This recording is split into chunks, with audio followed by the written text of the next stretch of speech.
Right, good evening everybody. Welcome back to Virtual Pool 4 Online. We're back for another match, or the second match of the day out of 4 matches. There's 2 matches starting at the same time. We have the match between Mr. Strokem and Fast Eddie about to start. And there also should be a match between Cobra and DJ Simon, although there is about a minute to go and DJ Simon hasn't showed up yet. I'm looking to double check. Cobra's been in practicing, but DJ Simon isn't there. Now the intention with this match is Run Out Rob wanted to join the commentary, so he's been added to the commentary box. He's here raring to go. Just give me 2 seconds, I'll be back with you. Yeah, he's still not in. I told him in the chat in the lobby to come in, but I don't see him. He said he was working on it. Oh, there he is. Ah, right. So, right, I'll go and get it started and then I'll let you guys carry on. Hang on. Hello. How are things? Good. How about yourself? Right. Doing well. The two commentators are here. We've got Hairpig and we have Run Out Rob. And I need to just double check something because I've been confused earlier on trying to remember if Mr. Strokem was Canadian. No, he is from the States, so it's an all-American setup for this match. We have 2 guys from the States, Mr. Strokem and Fast Eddie, and I will now pass over to your commentators who are Run Out Rob and Hairpig, and that is me out. Good luck, guys. Thanks, you. Thank you. All right. Well, we don't seem to have a tournament room up yet. So, there it is. I was going to say, just came up, and as you can hear, I'm from the South myself there. Yep. Let's see. That's not Mountain South, right? That's like Deep South or Coastal South. Yeah, I'm in North Louisiana. Yeah, there we go. Gulf South. I am actually just about as far north as you can go in Louisiana. See, what would that make it? Like South Arkansas, basically? I actually live in Shreveport, but lived most of my life about 10 minutes from the Arkansas line. Well, all right. Looks like we got Mr. Strokem warming up here. I believe he's from the Pacific Northwest, if I recall. Although he's got Barry Sanders as his profile picture there. So. Yeah, I believe Fast Eddie is as well.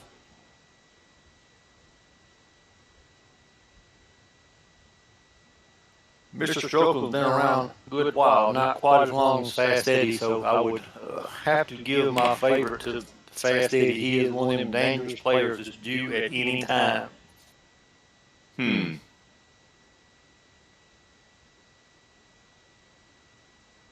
Well, it looks like he's been playing some 8-ball based on the rating there. He's the ratings in 8-ball don't tend to run quite as high as they do in 9-ball because I think it's a game that doesn't get as much play on here. But Yes, sir. I believe you're correct on that. Looks like Eddie has played a fair bit of it. But It looks like Mr. Strokem's a good player too. He's not to be underestimated. Oh, not at all. He's been around quite some time. He's a very accomplished player.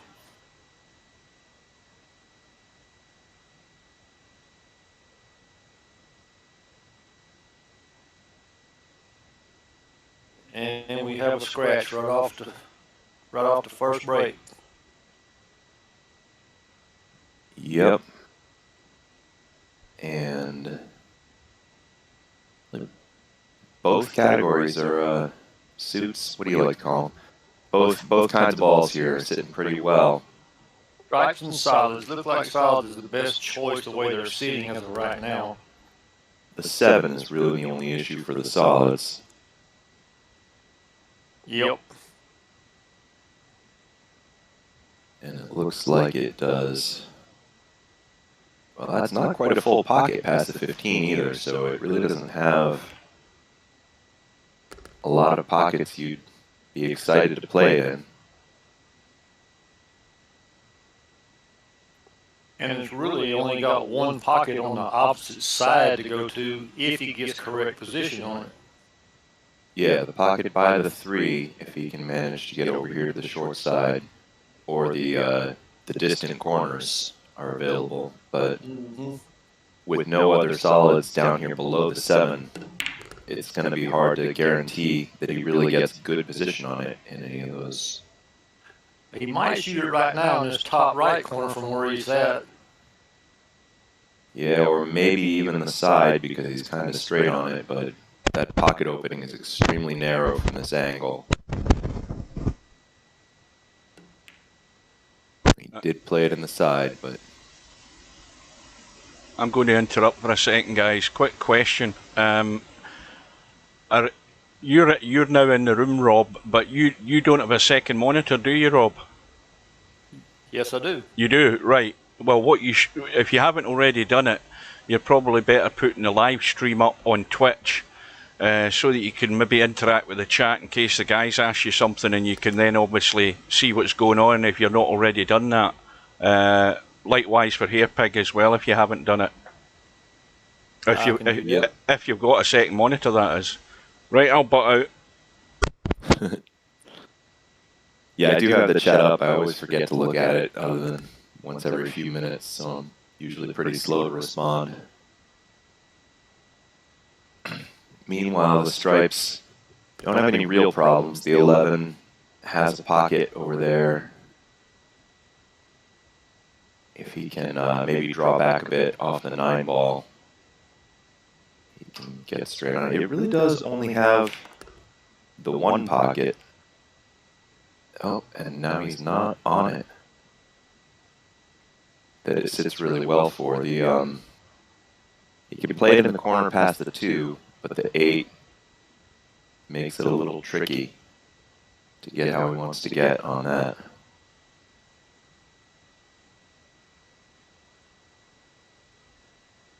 I think he should try to get on it now. Stun over in between the 11 and the 10, as he's done. And he hit it very well. Well, it doesn't go in the pocket that... Yeah, he went past where he could play the 11, but had the 10 as a backup by playing that sort of positional route. Now he's going to have to... Well, that went nicely. He just got on the right side of the 11, where he can just stun back for the 8 in the side, or let it follow forward a little bit for the 8 in the corner. Yeah, very well played. I like this stun shot. Hit it hard enough to separate the cue ball and the 8 ball, by a bit, a foot or so. And you're just in line with the 8 the whole way if you stun it properly. Oh. And he rattles the pocket. Yeah, he played it exactly right, except for the part where the ball goes in. And there's the issue with shooting low English. If you don't hit it center pocket, it does just that. Yep. And that stun shot, he needed some pace on it, and pace makes the cut angle somehow tougher to judge.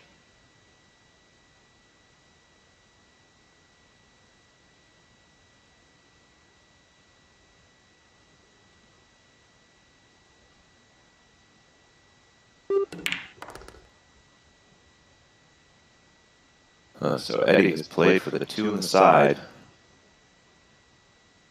Apparently not too nervous after that other steep angle in the side that he played earlier and missed it. He's not quite as steep on this one, though. No, it was a little better. And he rolled it in with good pace to be straight in on the 3.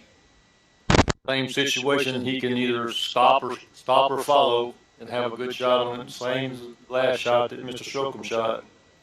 Yeah, although if I would follow this for the side, if Mr. Strokem had an option of following with a wide open position zone like this 8 in the side, I think he would have taken it.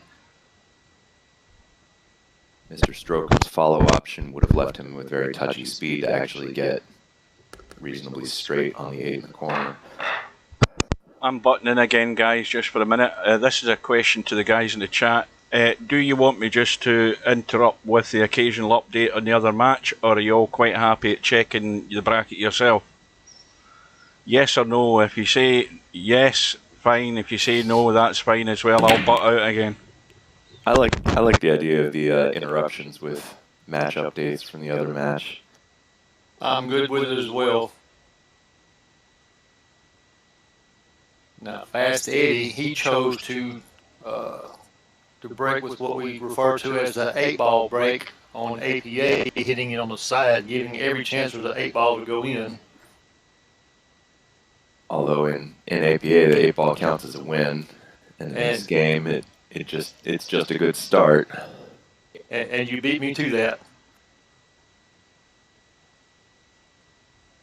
But I do find that the balls normally split open pretty well with either one of those two most popular breaks, whether you do the second ball break from the side rail or the head on the head ball. Let's see, Steve was asking if my mouth is close to the mic. I can try to adjust a little bit. Got some kind of old cheap headset that I found around the house. Is that any better, Steve-O?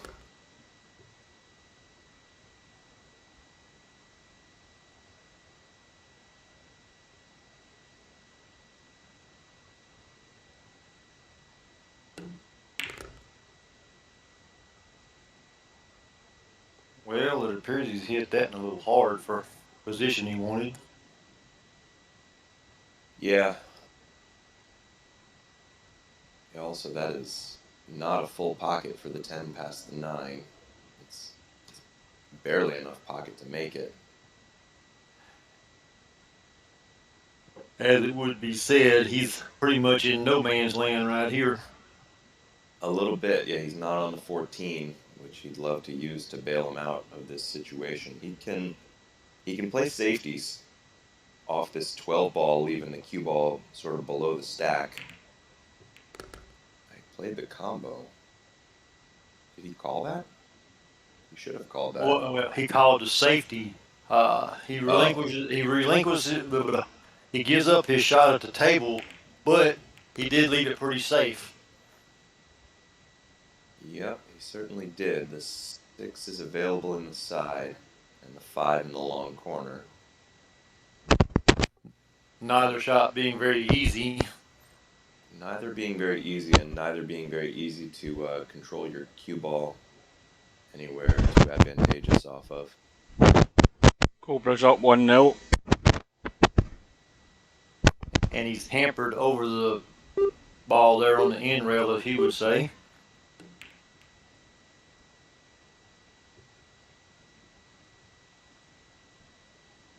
Yeah, I'm not sure exactly what he was intending on that shot. I don't feel like he got what he was intending. No, he left the 14 and also a cut on the 12 to open the 8, which is what Strokem has opted for. It's awfully thin on the 10, but he's going to take it anyway, because he doesn't like his odds of getting good on it if he plays the 14 first. Correct. If he shoots the 10, he's thin. It either goes up and down or it hits the ball and does just what it did do to give him a shot on the 14. And 8 has an open pocket between the 2 and the 6, so he's just got to draw back with good control, I believe. Halfway between the 14 and the side pocket. Yep. That's the shot. Oh, he tried to stun it for the side instead. Did he get there? Gonna be really tight. Oh, he's got to try to throw it in with left spin because he can't really see the contact point. It doesn't go past the 5 to the far corner, so he's got to really twirl this with a lot of left if he wants to have a chance to make it. Yeah, he left himself a rather difficult shot for the 8 ball. Yeah, I thought the draw shot was the better option there instead of playing for that narrow window, which he didn't actually find. Or possibly going forward with just a little soft spin to hit the side rail, the bottom rail, and just stay down there below those balls and shoot it in the far corner. Yep. Which Meanwhile, he's committed the classic blunder of 8 ball, which is to make everything from your suit, but not the 8. Playing against a good player, you're never supposed to get a shot on the 8 after you miss it. funny you should say that. I played a match against a more quality player than myself in APA, and I beat him every rack down to the 8. Got to the last ball before the 8 and couldn't get position on it, and he run out one every rack.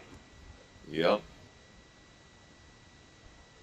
Yeah, I've seen a few APA matches go that way myself.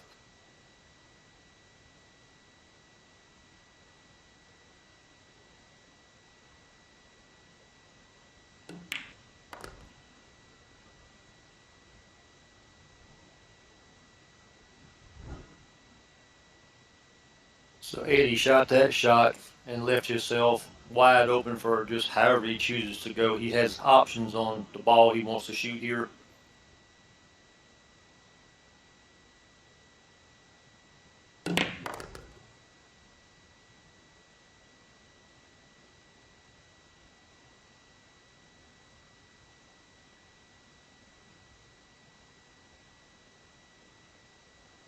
Yeah, I'm not sure I'm crazy about where he ended up on this shot.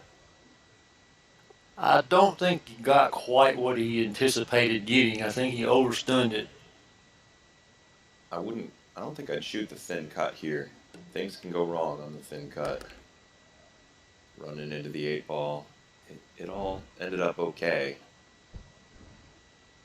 Yep, he sure come out fortunate on that. That could have come out a whole lot differently. I think I'd have taken the long shot on the 5 instead there.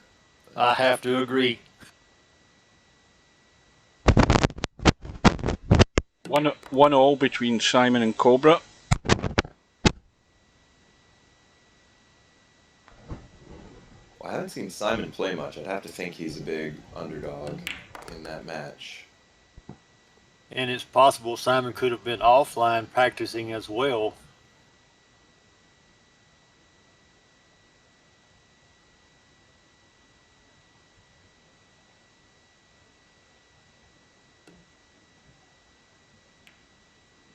And he slow rolls the 8.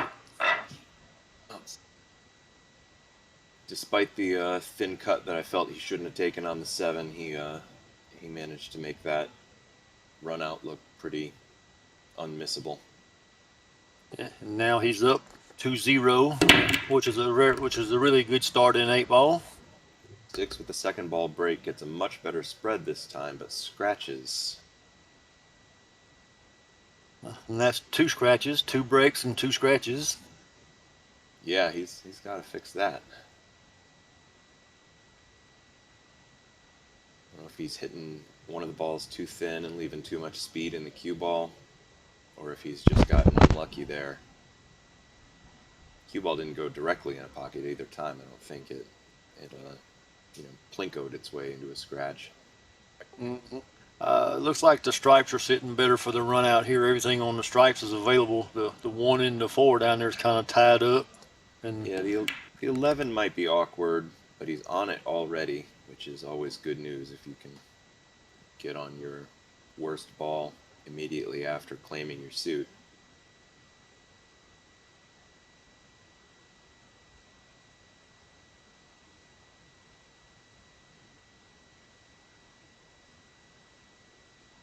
Got a wide open space to play for the 15 in its available pocket.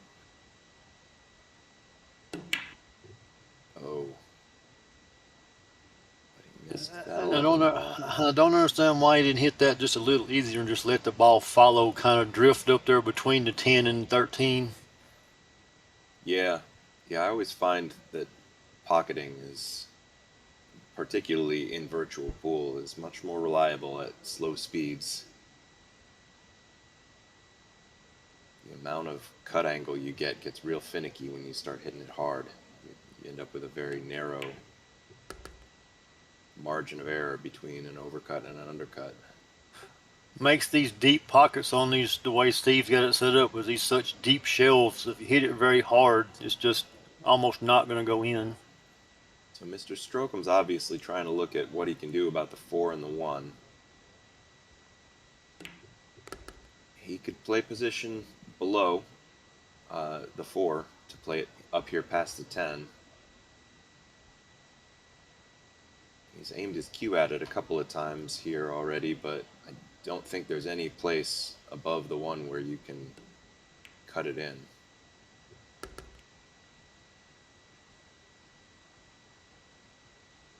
So he may follow one rail off the side rail to try and get short side position in the 4 for the 4 past the 10, which opens up access to the 1 here. Yeah, I went and viewed it, so it don't look like he can make the 1. It does look like he's going to have to pocket the 4 before he pockets the 1, unless he shoots a billiard. He played a safety.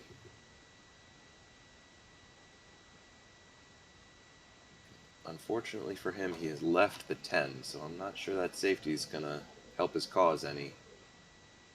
Nope, that was a very poorly executed safety. But as I keep saying in these matches I do commentary for, it's better to miss with 4 balls on the table than it is to miss with 1 or 0 left on the table. I agree with that. And Mr. Strokem, or Fast Eddie, has hung the ball in the corner on these deep shells. Yeah, and now Mr. Strokem's out of problems. He's just got to... he's got to get his pocketing working better than this. He's going to start running out like he's supposed to from his open opportunities. Against a player of Fast Eddie's abilities, absolutely, he should get out here.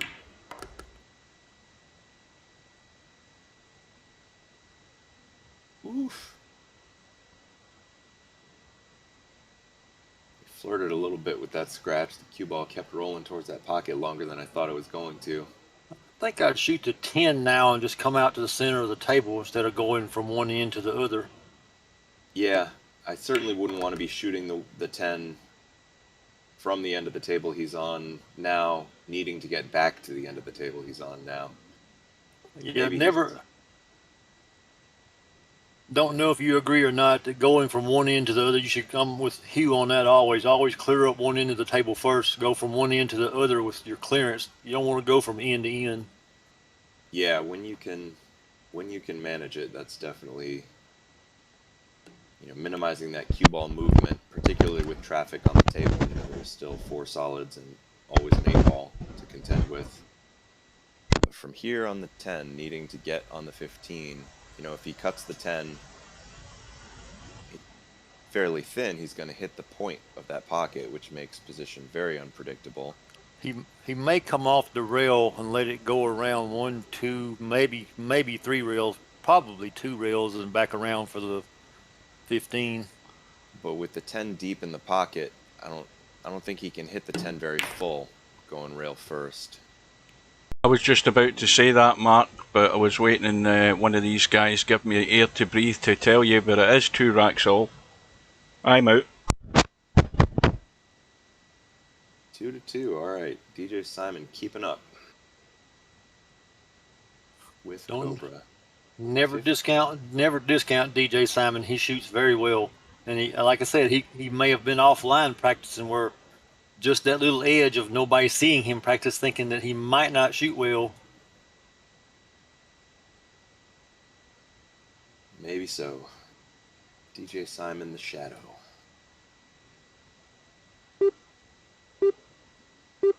Meanwhile, Eddie looks pretty stumped about what to do on the 15. Yeah, he executed that shot very poorly and left himself a very bad position on that 15, which you and I were discussing. Yeah, from where he ended up on the 15, I didn't see much in the way of good options. He tried to make the very long, very difficult cut shot into the 1 open pocket, but it was too much to ask. Yep, a lot to ask. And I'll say again, he should have shot that 10 when he was down here in the pocket and just came out to the center of the table for, the 9. Yep, I agree. It's hard sometimes for some players. It's hard to think of a ball hanging in the pocket as a problem ball, but positionally speaking, it can be. The way he chose to go was absolutely what caused the problem of getting bad position on that 15.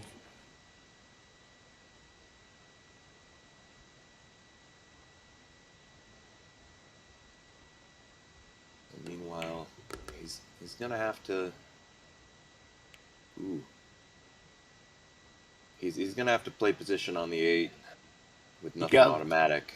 he got very fortunate. The speed he hit that right there, that he got a shot on that 1.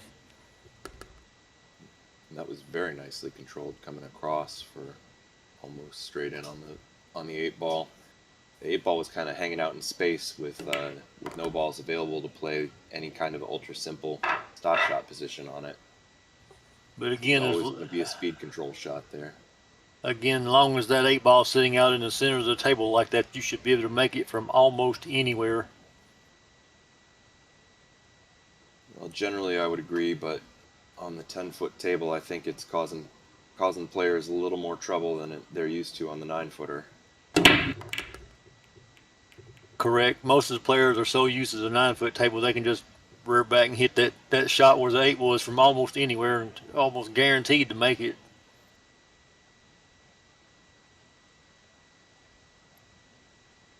Just amazing how one more foot of table makes that much difference. All right, so the 7 and 11 cluster is trouble for both suits. The 6 and 1 is trouble for the solids. I think I would go for the stripes because you can get below the 11 down there and shoot it up table, where the 7 maybe not so much. Yeah, I think I agree with the stripes idea. The 7 does go past the 15, but you're going to have to cheat the pocket a little bit and use the whole pocket to get it in. Yeah, it does go. I think he'll probably be playing for it right now in that case. It looks like he's going for the breakout right now.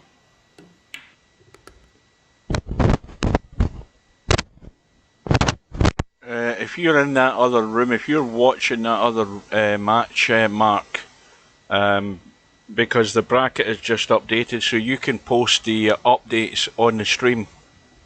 And that saves me the bother. Right, guys, carry on. But he's going to break out the 6 and 1 here. Oh, he needed to hit it. He needed to hit it harder. He left the same awkward combo he already had. Looks like he may have pushed it to where it's a little better.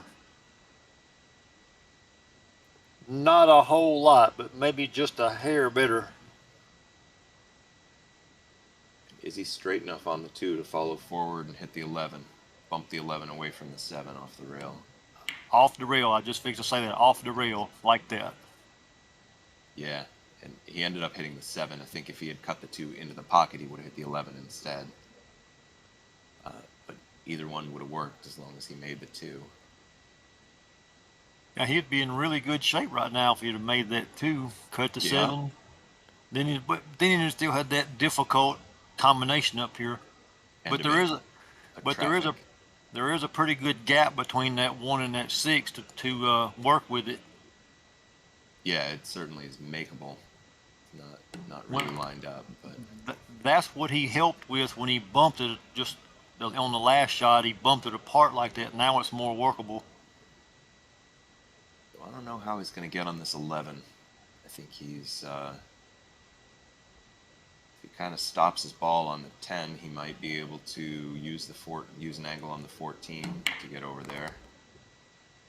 He had something else in mind. Push the 9 to a worse spot without really seeming to gain anything. Yeah, he's gained nothing moving that 9 over there. Oh, it does go past the 6 though, so he's still on it right now. It's just the 11 ball is what he has to be worried about. He's got to hit it perfect to get it by there. And he did.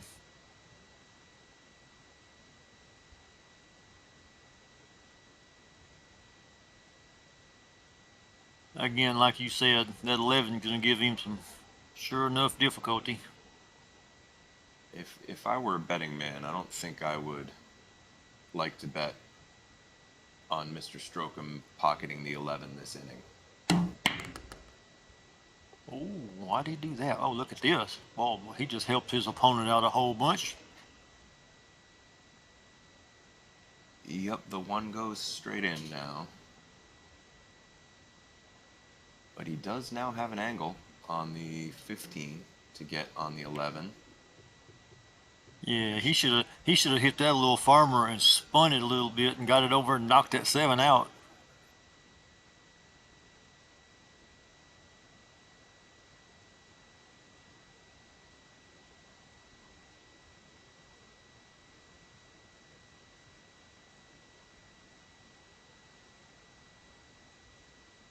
Yeah, he's left Fast Eddie in a pretty good spot here. The 1-6 cluster can be a little awkward because you're gonna hit the 6 from basically any angle you can make the 1 from. Well, and he found a real bad position. He found the one spot on the table he didn't want to be in. Yeah, he I have to assume he was playing position on the 7 and just overran it. I would have to agree. This didn't work out well at all. The 11 is going to be the 11 not passing the 7 is going to be the only thing to save him from that one, I think. I think so too. There's really not anywhere he can get safe with him having that ball up in the corner. There was a bit of a far-fetched kick and stick shot. If he kicked the 6 from the back end and stuck his cue ball dead, it could be stuck to the back of the 1. But it would have been a tough move. Beautiful. Very nice. Very nice. Really good shot on that. Yeah, that certainly was what Mr. Strokem was hoping to do on that shot. And he should be out. Yeah, he's going to convert that to a win and level the score, I do believe. Not afraid of some heavy inside English. He's showing us. He had other options to get on the 8, but that's what he went with. Stroked it very well. All right, well, it's early days, but so far I'd call that breakout shot that we just saw the shot of the match. So far, that I would say that was the shot of the match, and as we refer to it, he hit it well. Say hello to Jose, guys. Hi, Jose.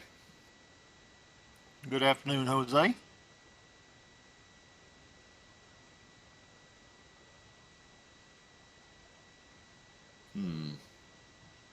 Place straight in on the 15. Wow. The 1 ball is not sitting ideally, nor the 3. Well, the 3's not bad. It has both pockets. Yeah, the 3's got plenty of options. The 1 ball does not. That's where the 11 sits. The 1 ball's got either come up table or in that right corner. And over near where the 8 is, where it has the easy corner pocket, there are no solids that let you get over there the really easy way. So to clarify for all those who are watching who might not know, Eddie tried to cheat that top pocket and he didn't cheat it enough, so the ball hung up on him.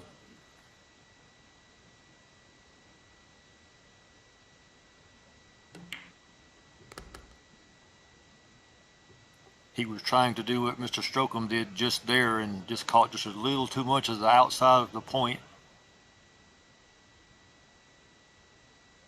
Well, this 2, you can scratch in the corner pocket, cutting this 2 in the side, so you gotta make sure you do something to avoid it. Gonna have to baby that one in. And he's not on the 5, which is probably what he hoped to be on from over here. Yeah, see, he tried to drag draw it, I think he just caught a little bit of swerve, ended up with some right English, and curved the ball to his right. Too thin of a contact. Ended up beating the scratch by hitting it that thin, but obviously there's no side pocket where he hit that ball. Wow. Eddie has a case of the rattles. This rack. And this time Mr. Strokem is on the 5, which he can use to get on the 3, which if he leaves a good angle, he can use to follow up towards the 12 and be on the 1. And he did just that. Or if he wants, he can just kind of squeak past the 10 for the 1 on the side.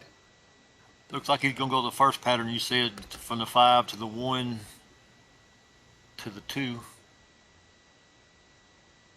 Yep, and he got the angle on the 1 on the side to actually stun up for straight in on the 2. He'd actually love to get a little pass straight in. He found the back of a 13 instead. And again, that started with not the proper position that he wanted on that one ball. He wanted more straight in where he could just roll up. For the short side of the 2, I'm not sure.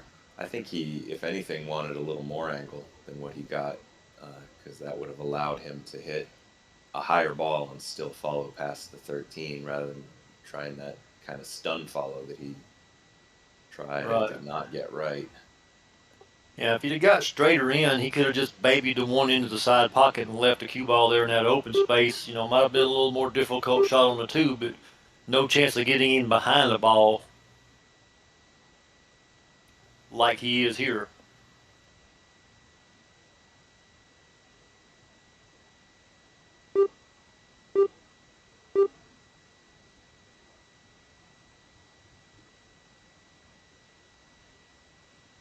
Is he going for a jump shot here?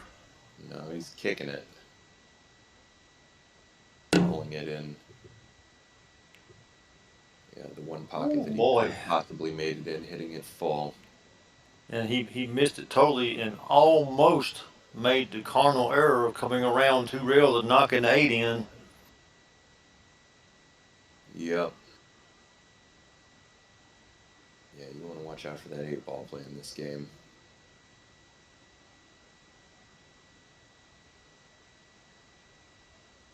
Although from here, I'm guessing he, well, I don't know. We've seen Eddie rattle a lot of balls just recently in this match.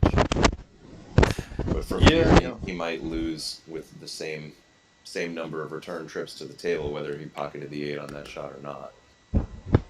Jose's asking who's talking, guys.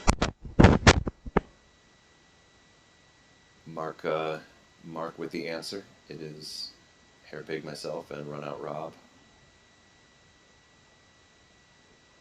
He's probably thinking that both of us sound a whole lot alike. Voice twins, doppelgangers. And both have the southern drawl, so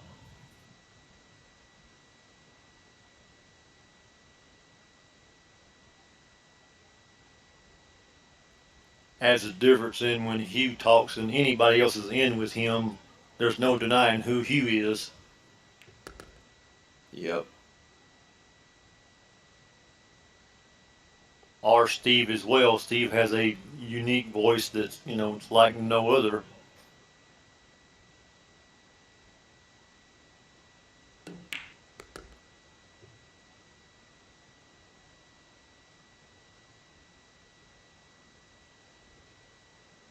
I think Eddie would have been trying to get straighter on this 12, because if he could stop his ball roughly there, he'd have a nice little shot to just roll the 14 in gently and be good on the 8 in the side. As it is, I think I would shoot the 14 here, go to the bottom rail, side rail, and back out for that one down the rail there. Yeah, it's tough. You're gonna have a good chance to get fairly straight on the 12 doing that, but straight is actually not great for getting from the 12 to the 8. But going from the 12, shooting the 12 back to the 14, he's got to force the ball, and he's already rattled the balls 2 or 3 times trying to force. True enough. course, that one he rattled, rolling it in soft. Oh, he never even got close to the pocket. He hit outside. He was a quarter of a diamond away. He flat out just missed that.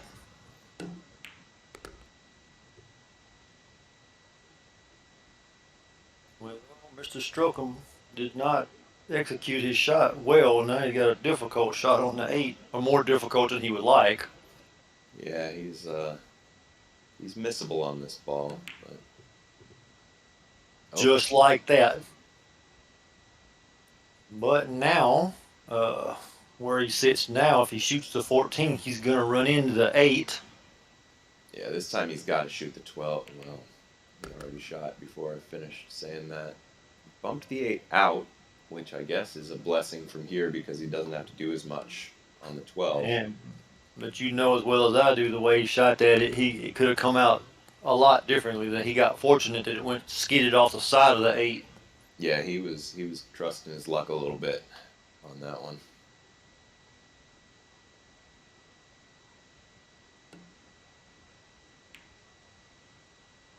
Sensible slow roll on that ball. And Sam is an old bar player from way back as well. Sam, is that Mr. Strokem? No, that's Eddie. Just have a quick look at the chat now and again, guys.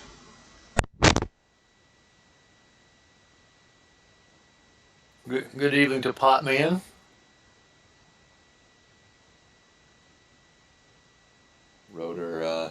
Rotor, you don't recognize me?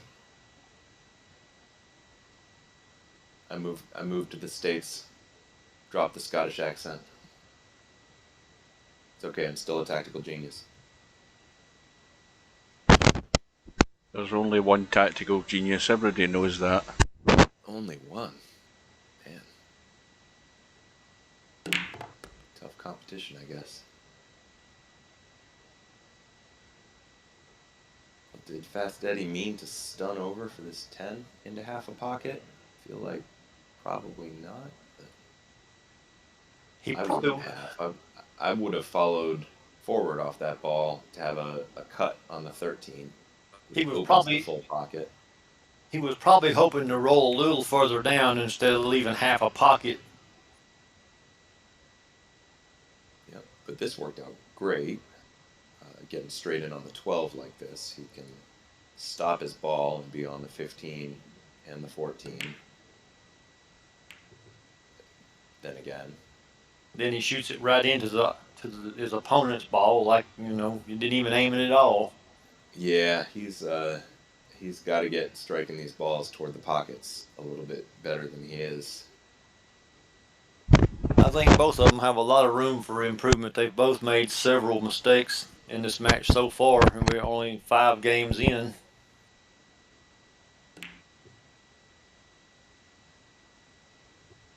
Now that was a very smart shot. Yep. Yeah, the best category of 8-ball safety is when you've got several balls on the table and some of them are tied up and you can untie them without leaving your opponent any kind of shot. That is what Mr. Strokem found there. Well, maybe he got in his mind he's got to start thinking a little better instead of potting balls, start thinking more strategically. Well, I saw the pocket that Eddie just called, and I can't agree with any shot that's going to make the 12 go anywhere near that pocket. But then again, well, yeah. I mean, he hung it up, but Okay, now to me, there's not any value in hanging that ball up when you're, turning the cue ball loose and you're not any kind of favorite to actually make it. His good fortune is that he has hung that ball in that pocket, and the 8-ball is the best option for the 8-ball as of right now. Yeah, it's made things more awkward to have to plot a route that involves playing position on the 8 somewhere else. He's going to need to get Yeah. this Strokem is going to have to get these balls to the top of the table, off the table, and go to that end to be able to get good position on that 8, back up to the other end. And he won't be happy with what he left himself here with ball in hand. That was a good rule of thumb is to never leave yourself drawing the ball straight back off ball in hand, because speed control on draw shots is never as reliable as you want it to be. And that was a good demonstration of why right there. He just drew the ball too far and ended up in complete no man's land. Right. And with these deep shells, is what he did right there. It rattled the pocket because he didn't hit the heart of the pocket. Yeah.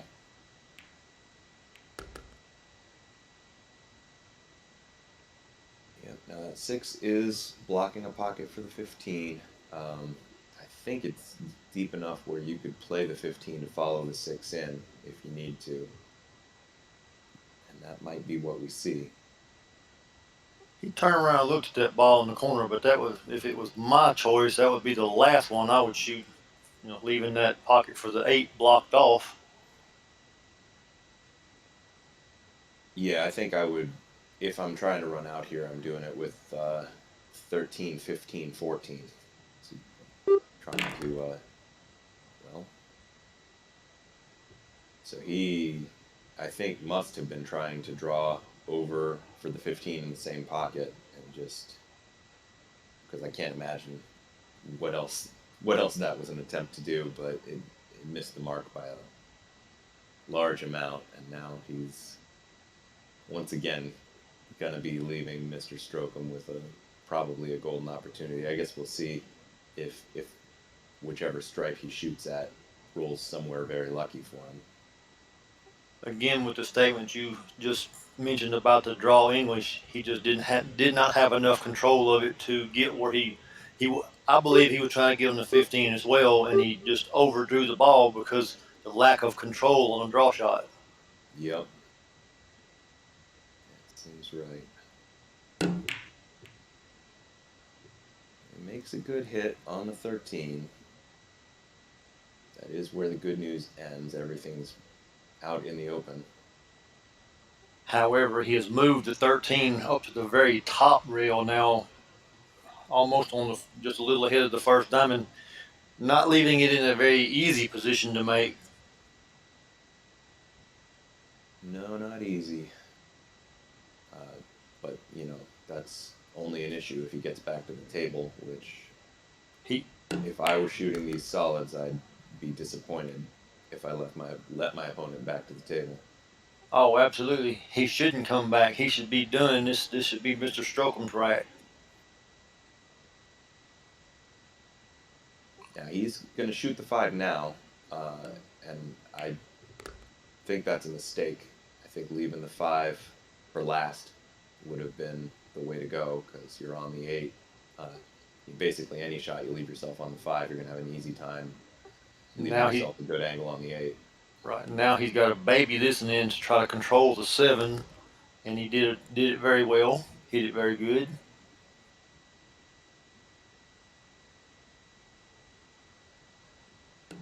But he has plotted himself a path where his only difficult positional shot of the run out is going to be trying to get on the 8. I feel like that's no way to maximize your run out percentage in this game. He's got to shoot the 7 here. I think that's a mistake shooting that ball first. He shoots the 7 first, and he shoots the 3 in that corner, just comes to the top of the table and rolls over. Well, he can do that as well, but that's a whole lot more moving the cue ball than I would like. It is, and it's amazing how often you manage to scratch in that side pocket just above the 8, trying to go towards that side rail when you're doing it that as well from that direction. But he managed to get out on it, so well done.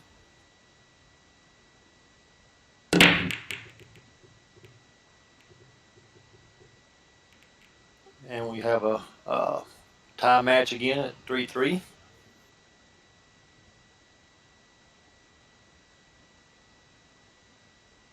Well, there's a central cluster containing multiple stripes and a 2 ball. But in a perfect world, I'd like to have a plan for how to deal with that before choosing stripes or solids here.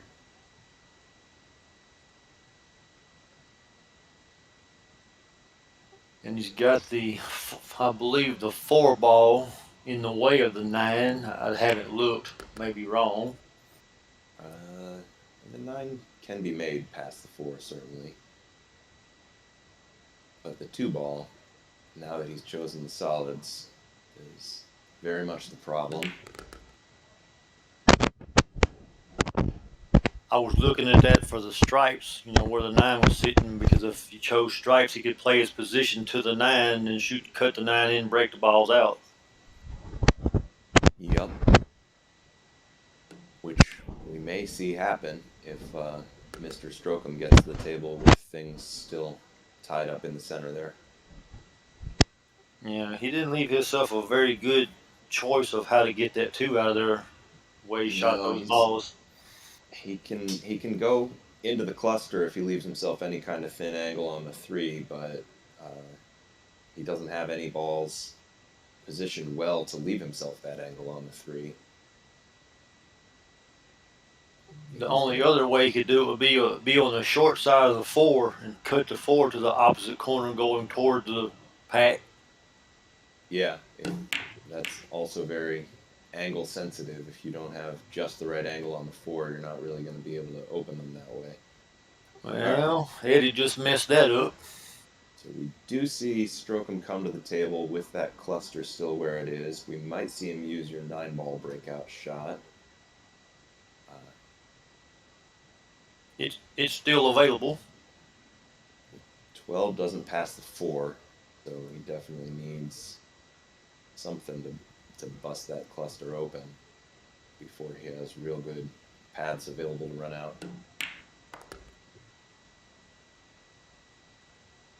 Well, he hit that a little hard. The 11 actually passes the 13 into the corner also, so he just got position on it for a breakout shot if only the 14 had gone in the pocket. Oh, he's perfect for the breakout now. He just failed to make the ball. Yup. But he leaves all the problems still there for Fast Eddie. He's on the 6-ball, but how to complete the run out with the 2 where it is still the burning question. Yeah, that's still a very perplexing situation.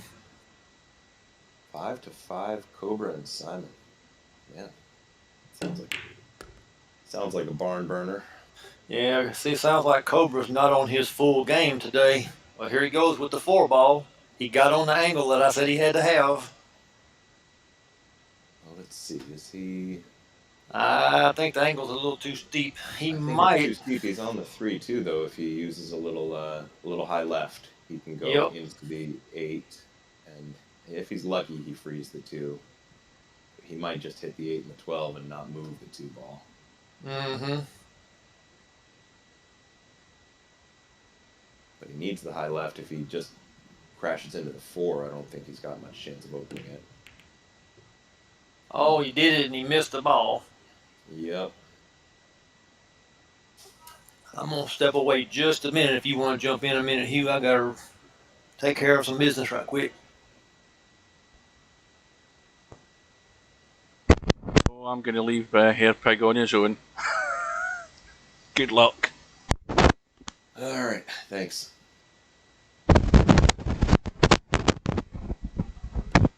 Yeah, so the 12-ball is always a problem. What I will say though is, sorry, Hairpig, how interesting is that match going to be with Cobra and Simon if it gets to like 8 all? Who's going to tweak then? Quite a question.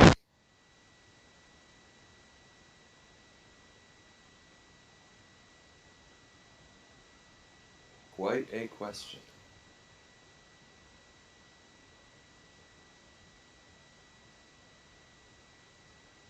Alright, we've got Fast Eddie sizing up the stripes after Strokem Manages to miss a ball right away.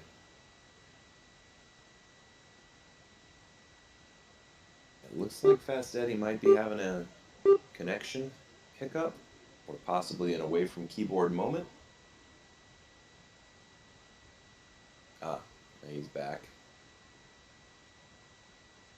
He doesn't have clusters to break out, but getting around the table, around the table is certainly what he attempted.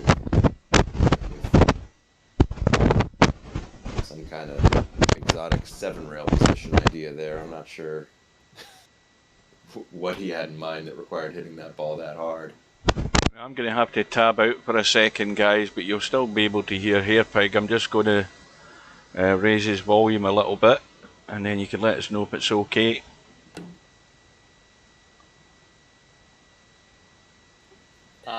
Volume's almost perfect for me. Yeah, I think it's different on the stream compared to how we hear each other. Now that's a possibility.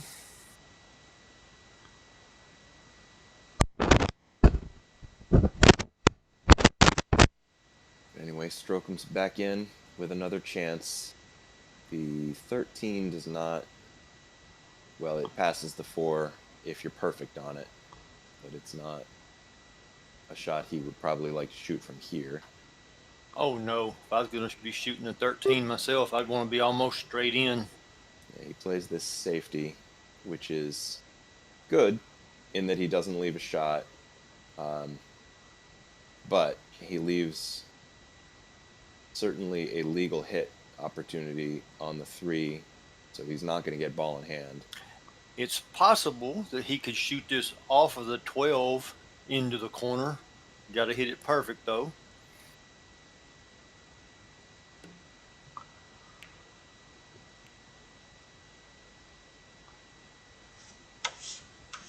Well, that may have been a disaster for him if, yeah, I mean, he's left it straight in on the 12, and he's left, a stop shot for straight into the side pocket off the 13, or for the 13. Oh. Not if your opponent shoots horribly like that. It's true. He got away with it, but... And he left Eddie the perfect angle to cut this 4 in and come across behind the 8 to get on the 3. Let's see, I think But he's probably gonna come the other side of it and just come straight up the table. Well, like I guess that. he did. I didn't really like... I would have used some Czech English on that to make sure I gave a little more room to the 8 ball. Because if you run into it, you're not on the 3. That was my second option for the Czech to come straight up the table. Yeah, and he went without it with just top, and he almost hit the 8. But yeah, that would have been a real disaster for you to hit that 8. To my eyes, it looked like that was gonna be his disaster if he didn't use any right English. But I guess he knew better. Myself, for a 2-minute break. I like a lot of soft spin. I would have probably spun that ball in behind the 8, spun off the bottom rail, and make a kick off the bottom rail to come behind it, make sure to miss the 8. Rotor Monkey in the chat. It might be that you're hearing Run Out Rob's push to talk, because it makes a little noise when he presses a button, because I can hear it. It might be that. Or it could be that you hear me mute my mic, like this.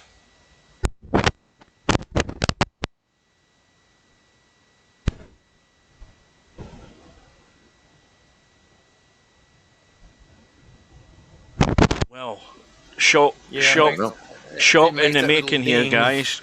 There's a shock in the making here. DJ Simon 7-5 up.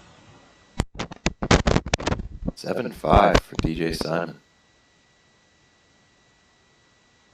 And Hugh will probably agree as well. Don't ever count out Simon. He's been playing this a long time. He knows a lot about this game.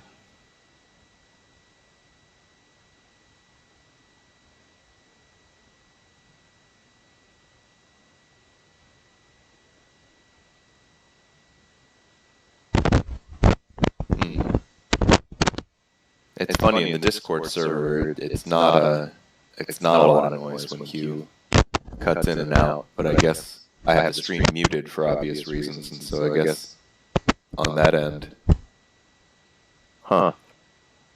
Yeah, I have the volume down in the stream as well. You were reverbing.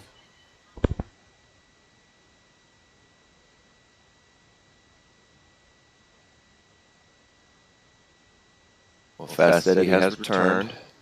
He's ready to break the balls.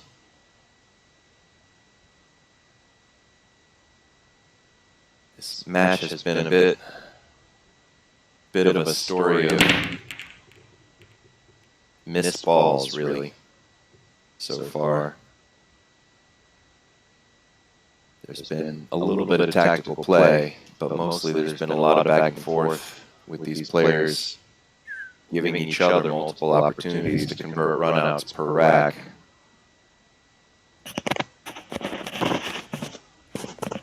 Well, I changed mine to voice where I'll quit pushing the button and hear a little ding every time.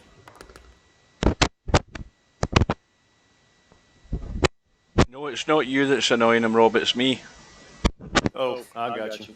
I'm still going to change mine to voice activity instead.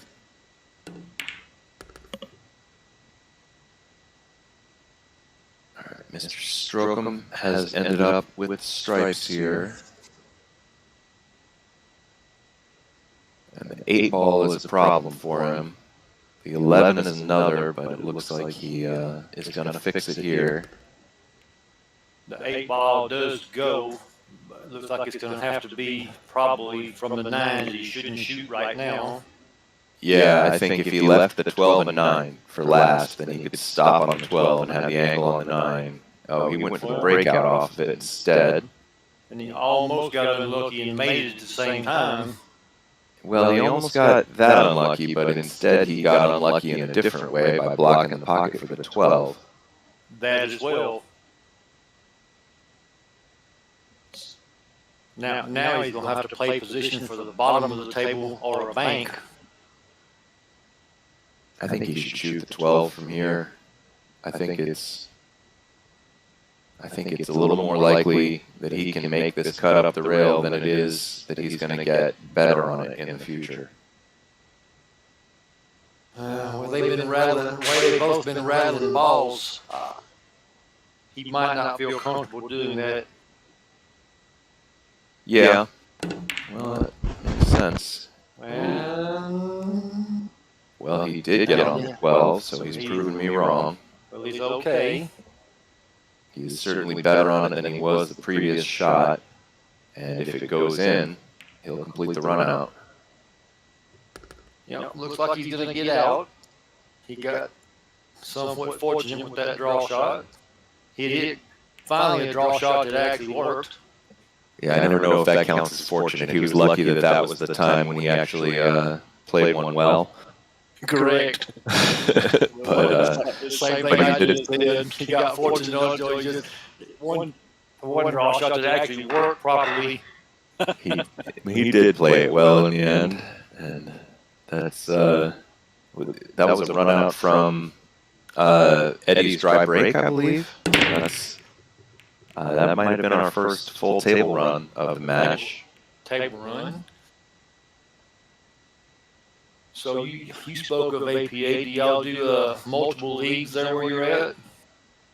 Yeah, we got plenty of league activity up around me. I used to play them, but these days I stick to, I don't know, we have tournament play. We have BCA, USA, and APA. Yep. Yeah, we got all those. I think we have tap leagues somewhere.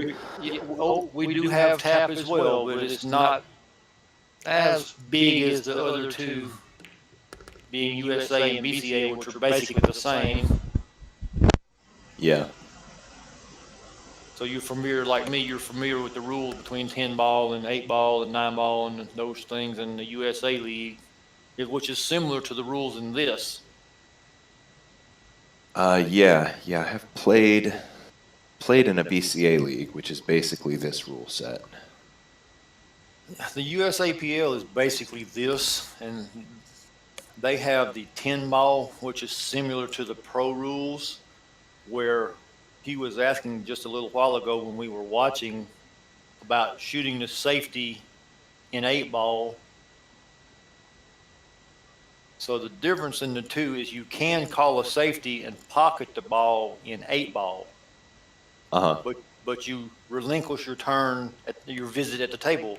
Where in 10 ball, you cannot call a safety and make your ball. It will be a foul.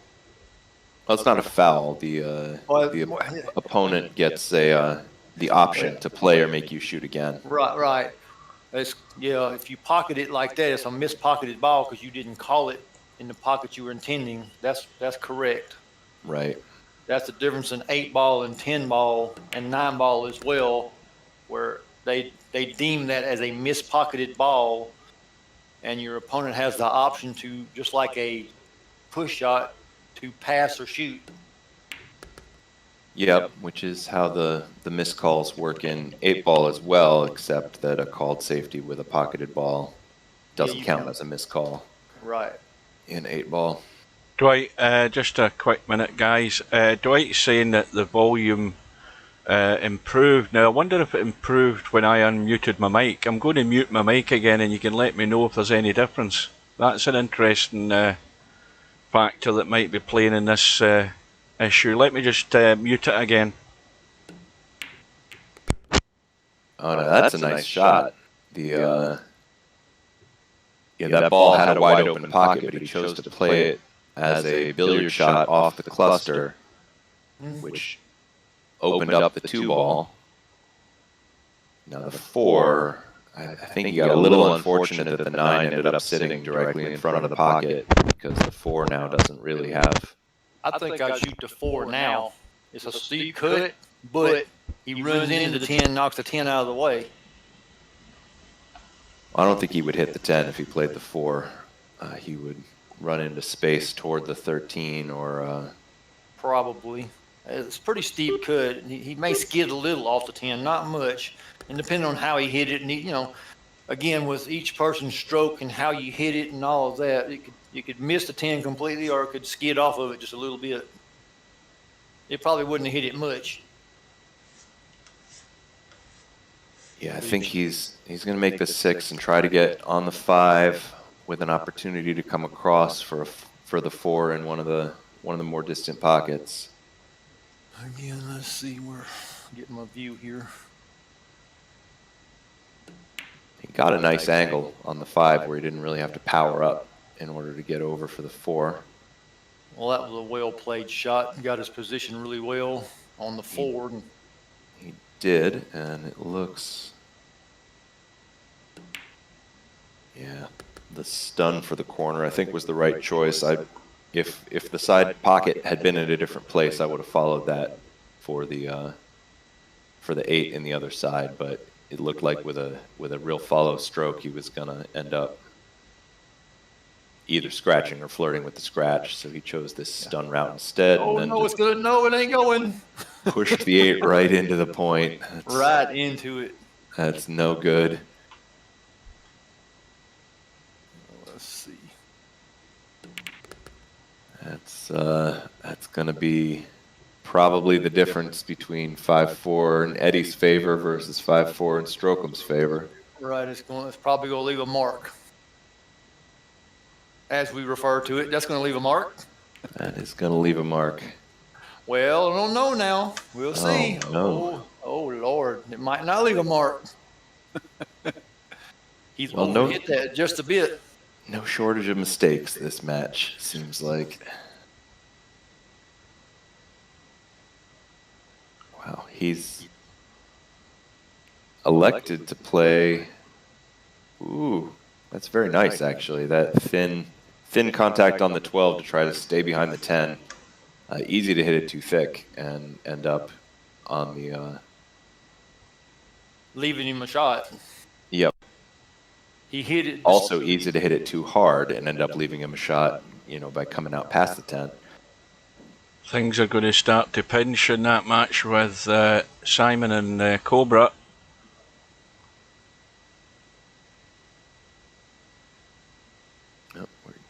Another jump attempt from Eddie here. He had one earlier that did not go well. This one, he's got a good distance to the 10 ball where, yeah.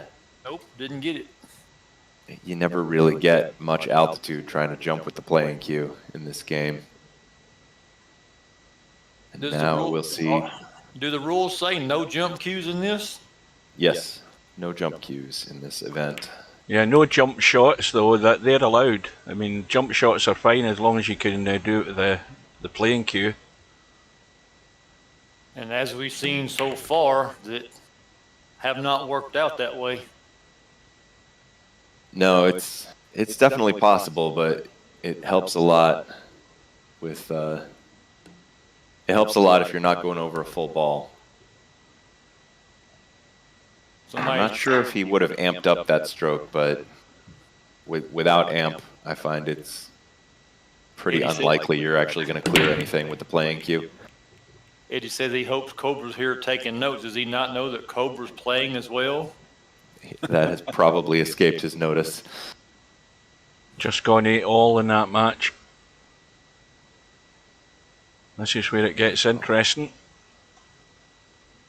Mark said, "Does using amp help?" I think it does. When you're trying to jump with the playing cue, I think it gives you a little better of a chance of actually clearing a ball. But you know, then you're going to end up with all the speed in the world on the cue ball. With the jump cue, it'll clear a ball and then kind of land softly and tiptoe toward wherever it's going. With the playing cue, it's going to end up with a lot of speed on it if you actually get over anything.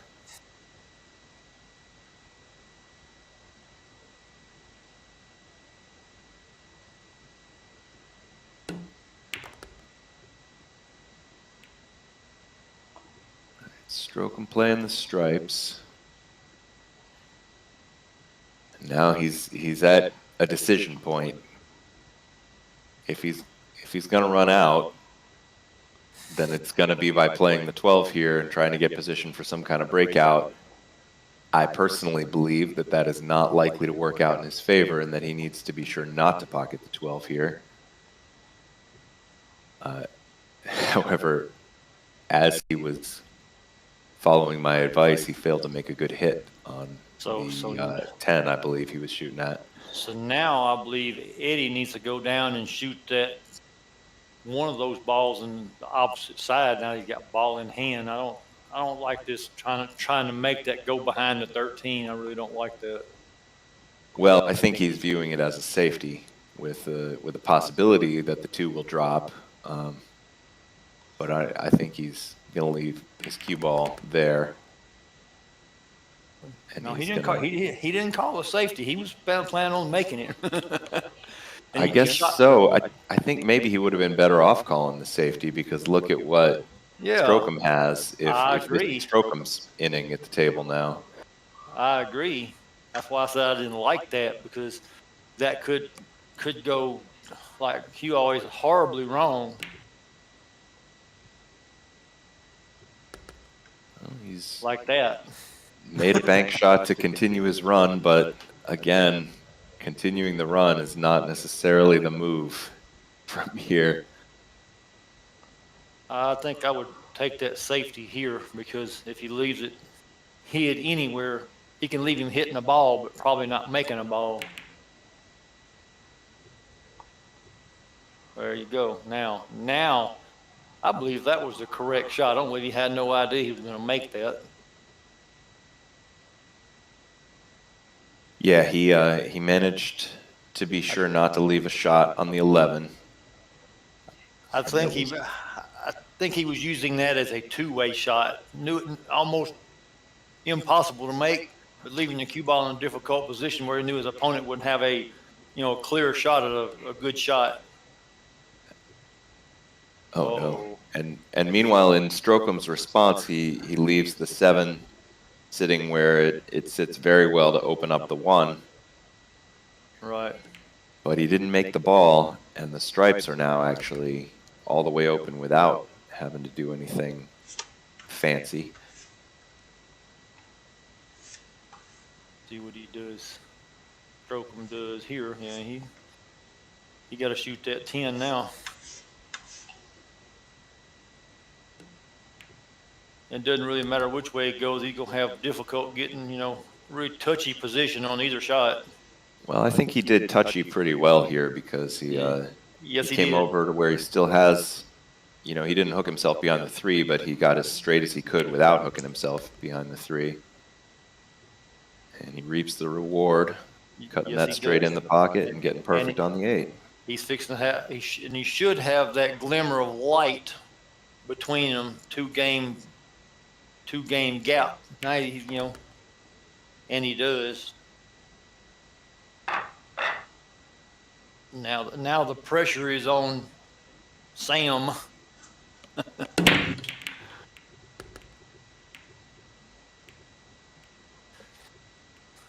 And back in the past, when prior to VP4, when we had TeamSpeak and all that, everybody had their nicknames and such as well, but everybody was pretty much on a first name basis. Everybody knew everybody's given name.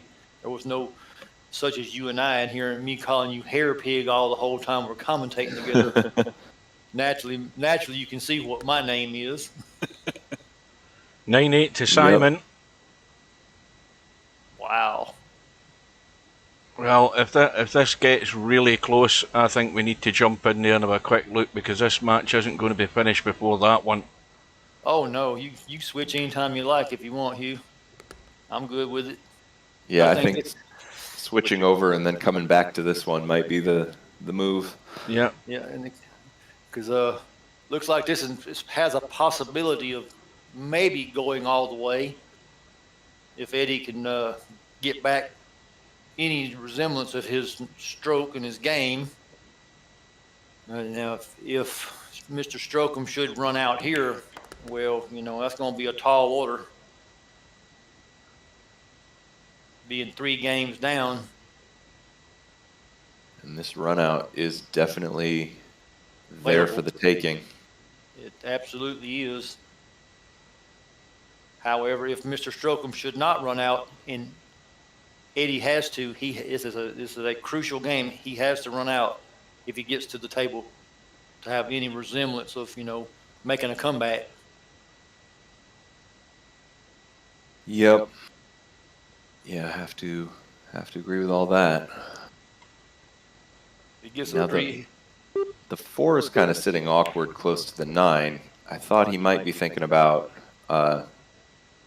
stunning that shot he just played in order to have the 4 in the side, but I think he was trying to go down to them 2 end balls to get those on the end of the table cleared out and try to work best for his position to that 4 for the last ball.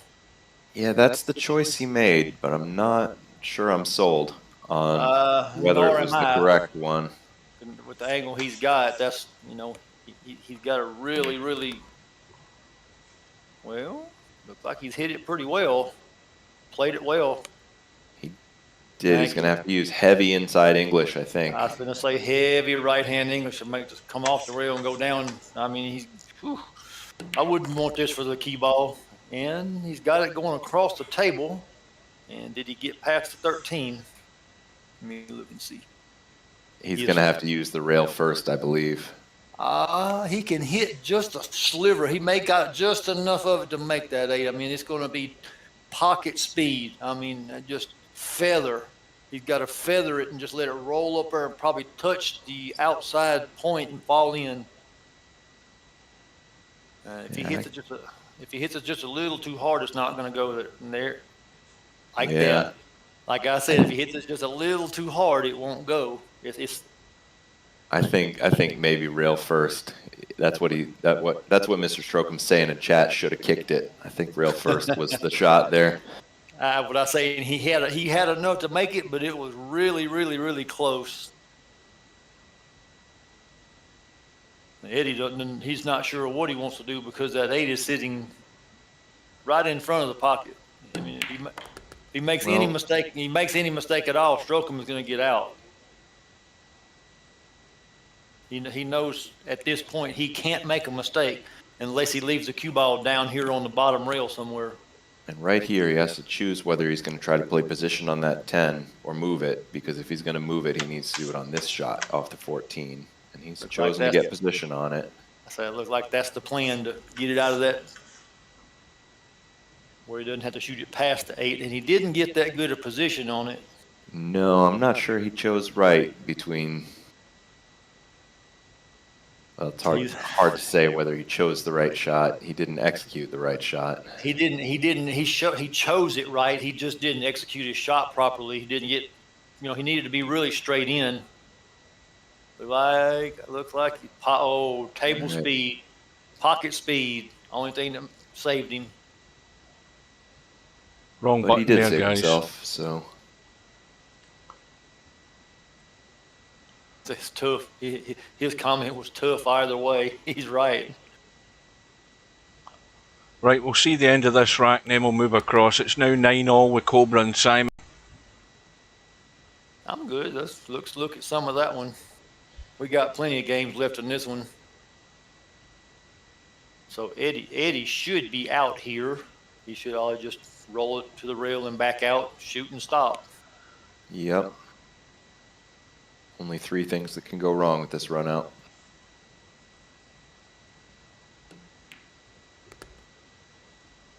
And he's a little hard now.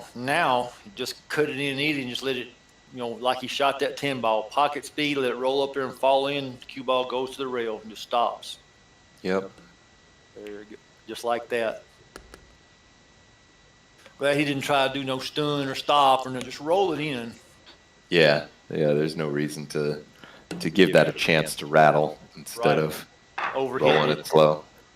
Yeah, you can switch now. Huey back to 6-5 in this one. I think this one's going to go all the way. All right, looks to me like Hugh's I'm trying to switching find room on the stream. I'm trying to find it in the bracket again. Well. There it is.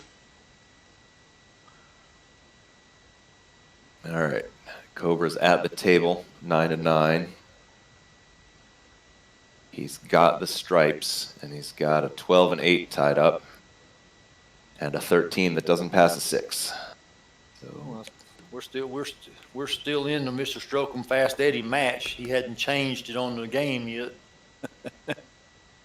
Well, yes, he did. Are you watching on YouTube, Rob? I've got the game loaded up. Well, the game won't move you. Oh, just because Hugh moved. Right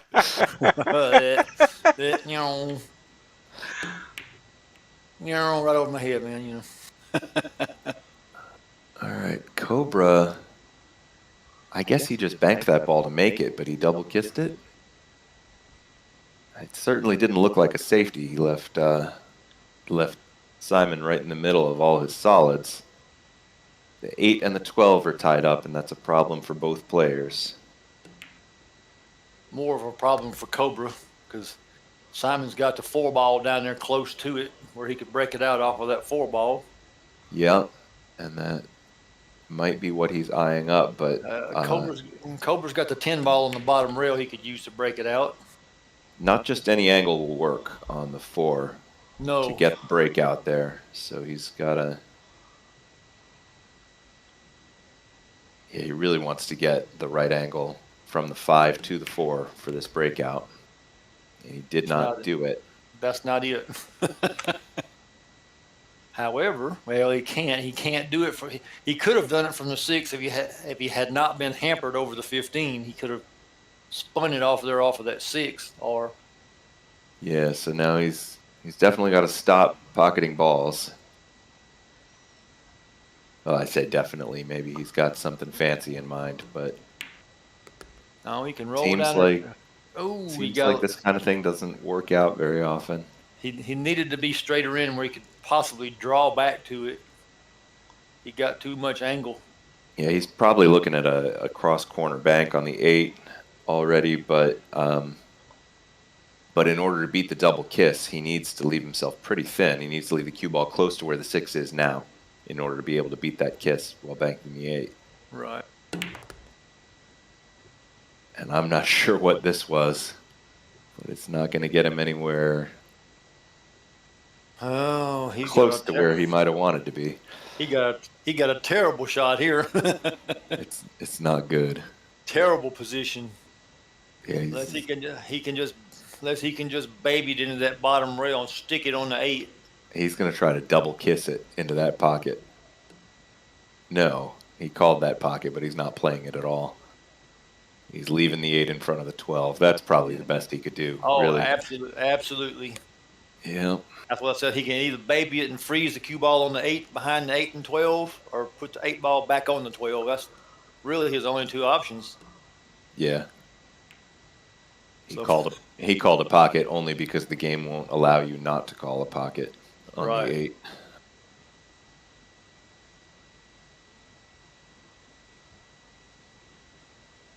And now he can't see this ball. He called a pocket again, but he's going to play the same shot. Just a very gentle kick toward the 8, hoping to not open it up, but it didn't work. Cobra still got a difficult, pretty good challenge here to cut this ball in, jacked up like that. Man. He might play a safety. I think I would.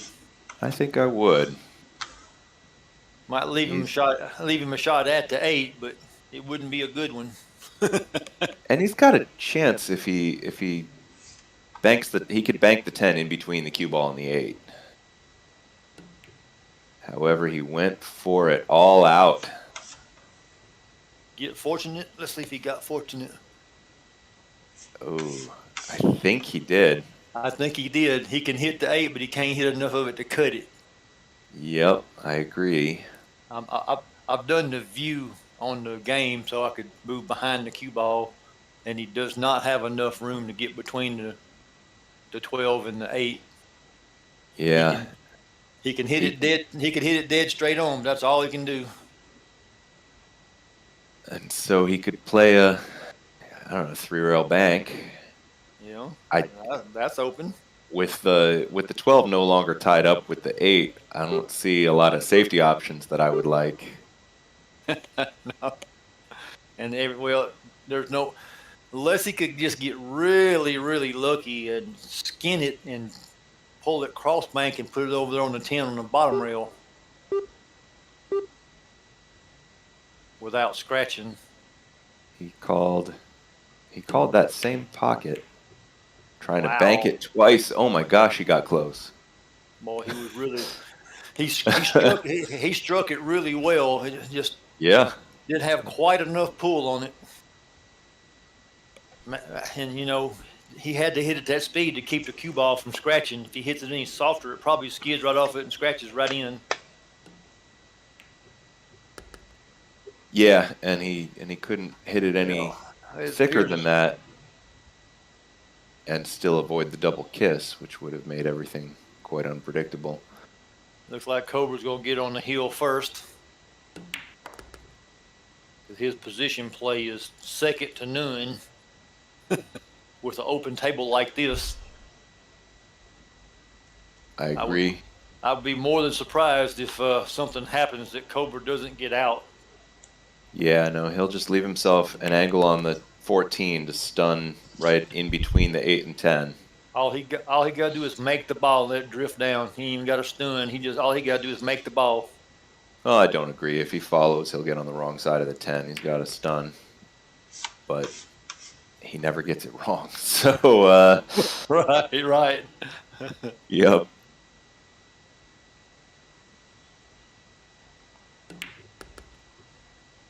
I said I would be more than surprised if Cobra did not get out there with his exceptional position play.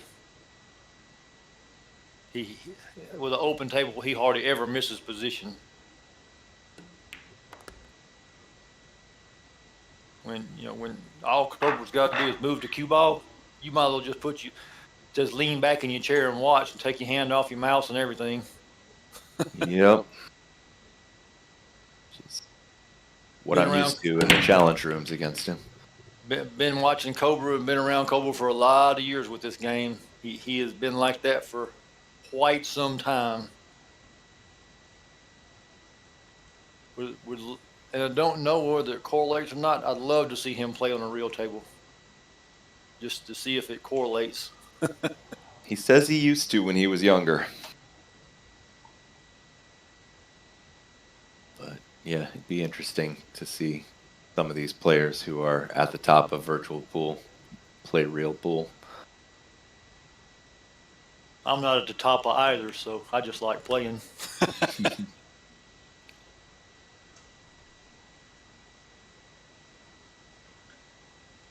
Never transitioned from 3 to 4. I was at the top on 3, but never made it to the top on 4 as of yet. But I don't play it anymore. I lived in a little. When I lived in that little small town up there. All we had was the little small bars, and at that time was not my thing.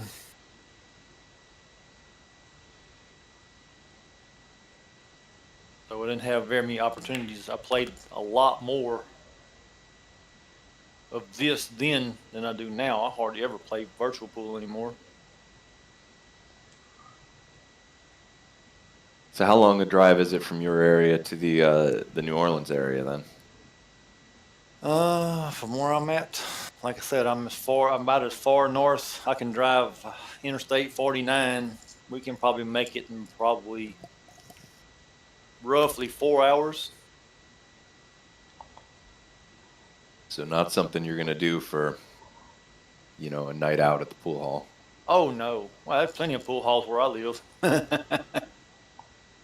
Now, I don't live in that small place anymore. I moved from there. Like I said, I'm in Shreveport. It's a pretty fair-sized town. Matter of fact, I do play league. I know New Orleans is a good action spot. I don't know much about the Shreveport scene. Good players here. Well, meanwhile, Cobra chose a strike, and it seemed almost not worth remarking on that he was going to get out.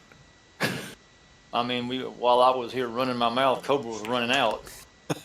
Yeah, he did kind of rattle the 12 there. That was something. However, it didn't stop him from breaking the run to end the match. Yep. I wonder. Say, where's my patch? I wonder how much of the match has been breaking runs. Well, I guess we'll go back in that other one now.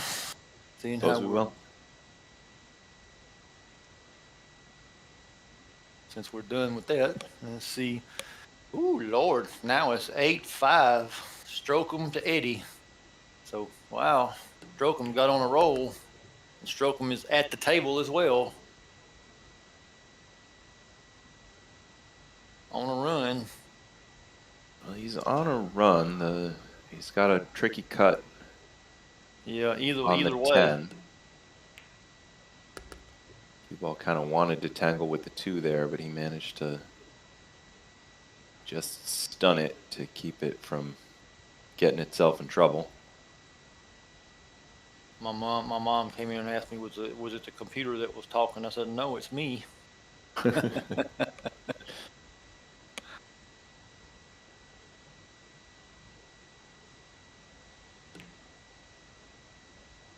Oh, he hit that ball really well. He did, and well, the 4 ball is causing a little consternation. He'd just stun off the 2 for the 15 up here if he could play it. With this cut, I'd be worried about nicking that 2 ball down there and scratching behind that 12. I think he's got enough angle that he's not going to go off that side of the 2. Shouldn't. Shouldn't, but, weird things can happen. And if he draws it, I don't think he hits the 2 at all. Oh, no. If he draws it, he's good. Is probably what I would have done not to take any chance of it going over and skidding and hitting that dang 2 ball and, getting in the hole. And it's missable, but he's got to take this shot on the 9 in between the 1 and 8 in order to stun up above the 15. Oh yeah, that's too steep a cut in the side for that 15. Yeah, you're right. He's got to shoot the 9 now.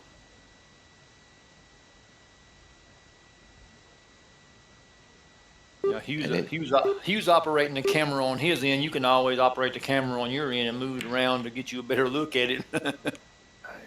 And he used maximum left on that shot, and I can't understand why at all. All he had to do, center English would have been good. Center English would have worked, and it would have made it easier to judge the cut angle, which he didn't get right. So He did not. He was way off. And he needs to shoot that 4 now while he's right there on top of it and get that into the table done. There's Cobra in the chat waiting in his congratulations, guys. Congratulations, Cobra. Good work. Congratulations to Cobra. Very fine shooting. Very fine shooting in the last 2 racks. Yeah, we didn't arrive in time to see Simon shoot a single ball. So from the stream's point of view, you were dominant that entire match.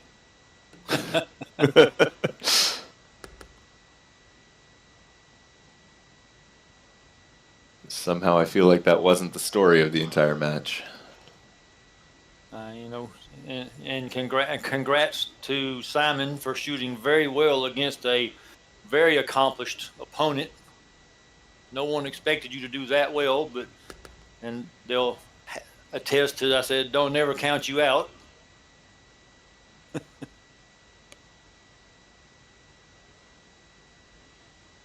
All right. I'd like to shoot this 6 with a little high left to come 2 rails around the 9. But he looks, I don't know what he's lining up for. It looks like he's going to shoot a little low and just straight, just a little center. Oh, boy. He's ended up with a missed call. Oh, what is he doing? He can't play the 8 now. That's a missed call. There we go. There we go. Making us nervous. Ted, we're not playing the other game. This ain't 9 ball. Right. Come on, get your head on. Oh Lord, he overcuts it. Oh no. Oh, he gets a shot on the 8 after all. Okay, who's the tactical genius now? Eddie did that just to throw him off. Maybe so. Mind games. That's a good tactical ploy. At 8 was definitely tricky to sight from such a distance. At that angle. That missable angle. Oh yeah, he got a good shot on that 15. Roll it in. Roll it in. Just roll it in. Roll it in. I thought he'd play it with some speed and try to get on the 9 in the side. Cause he don't want to take no chance of it jumping off because he's been shooting those shots really well. Now all I do is just roll it in. I suppose so, but I could have easily imagined him missing that 9 or the 9 from where he got. Okay, everybody. Now we're getting close to we're at that pressure point for Eddie.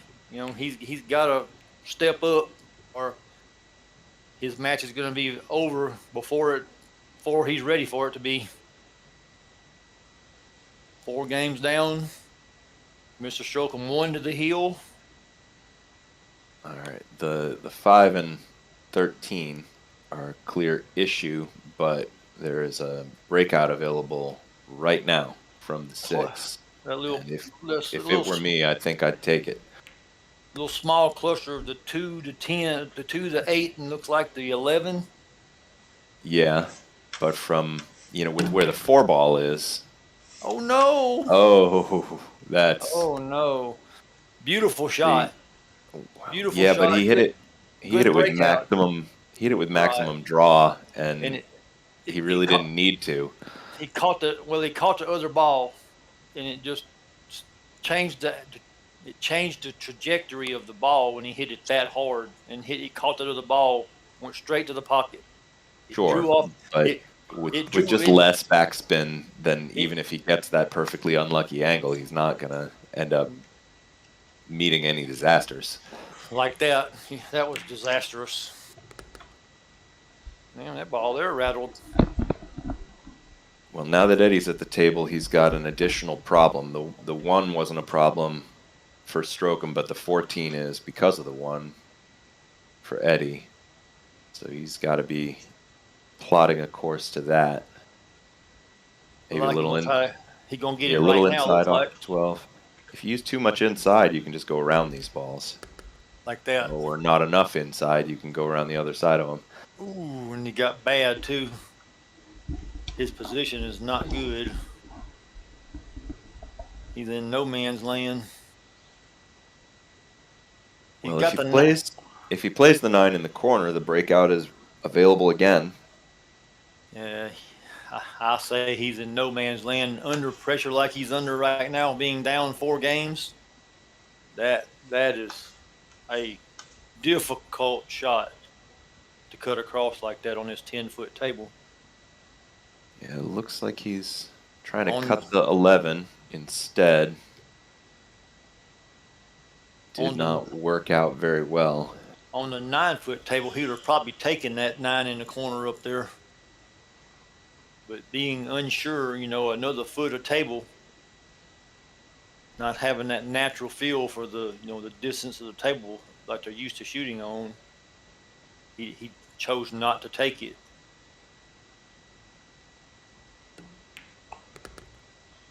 Yep. And now, as long as he, gets on the 1 ball, which is the one ball on the table that I can imagine him having any trouble with here. Right. I was fixing to say just that. Now he's got that same issue that Eddie had with the 14, with the 1. Looks like he thinks he's got enough to go between, and he does have enough to go between them. Yeah, really, and he's not going to risk. It would have been kind of nice to leave the 1 for last before the 8, but with the 14 there, if you don't get makeable on it, you no longer have any options for. I don't like to check how to rescue yourself. There we go, right. And he should be out. As Hugh says, he should be home and dry here.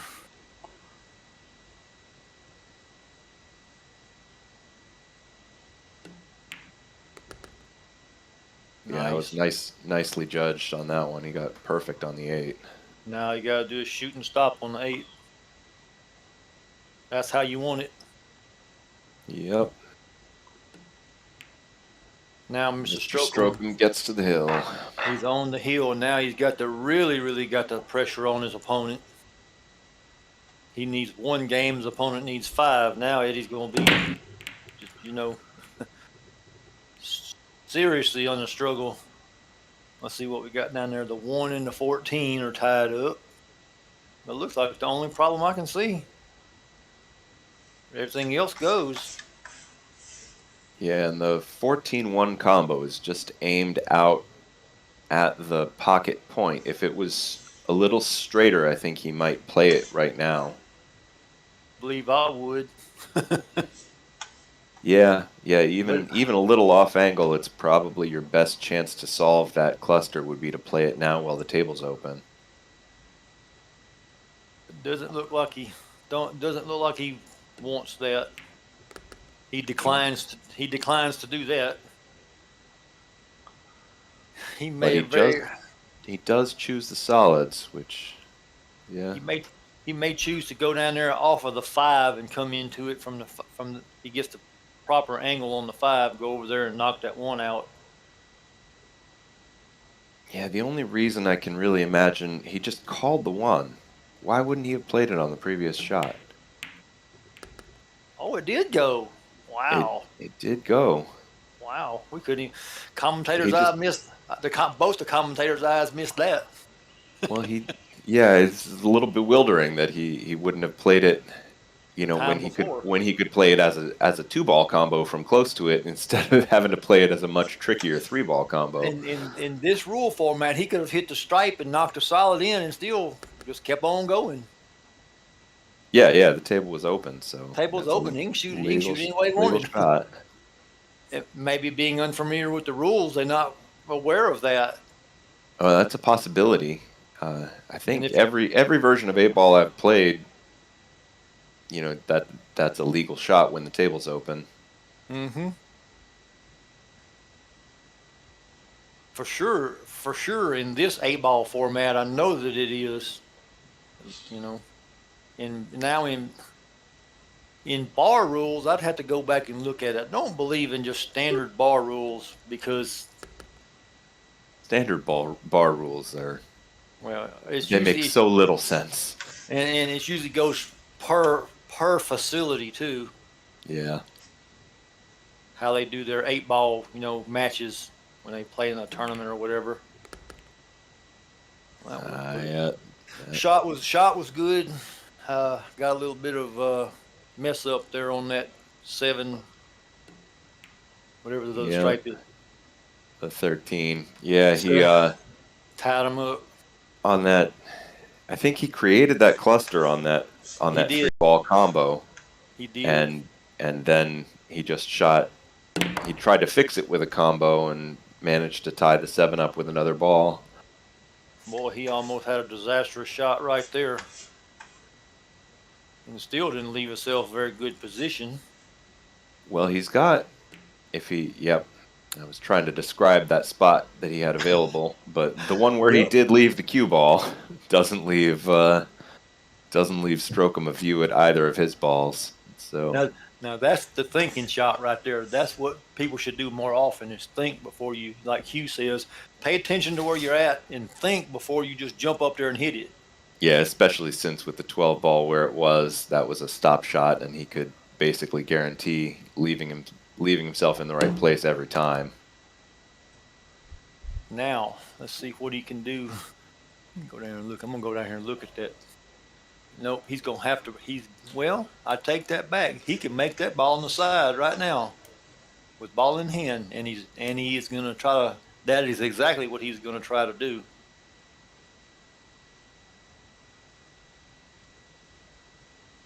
It's not automatic, and he's jacking up for no reason I can understand. Why do you...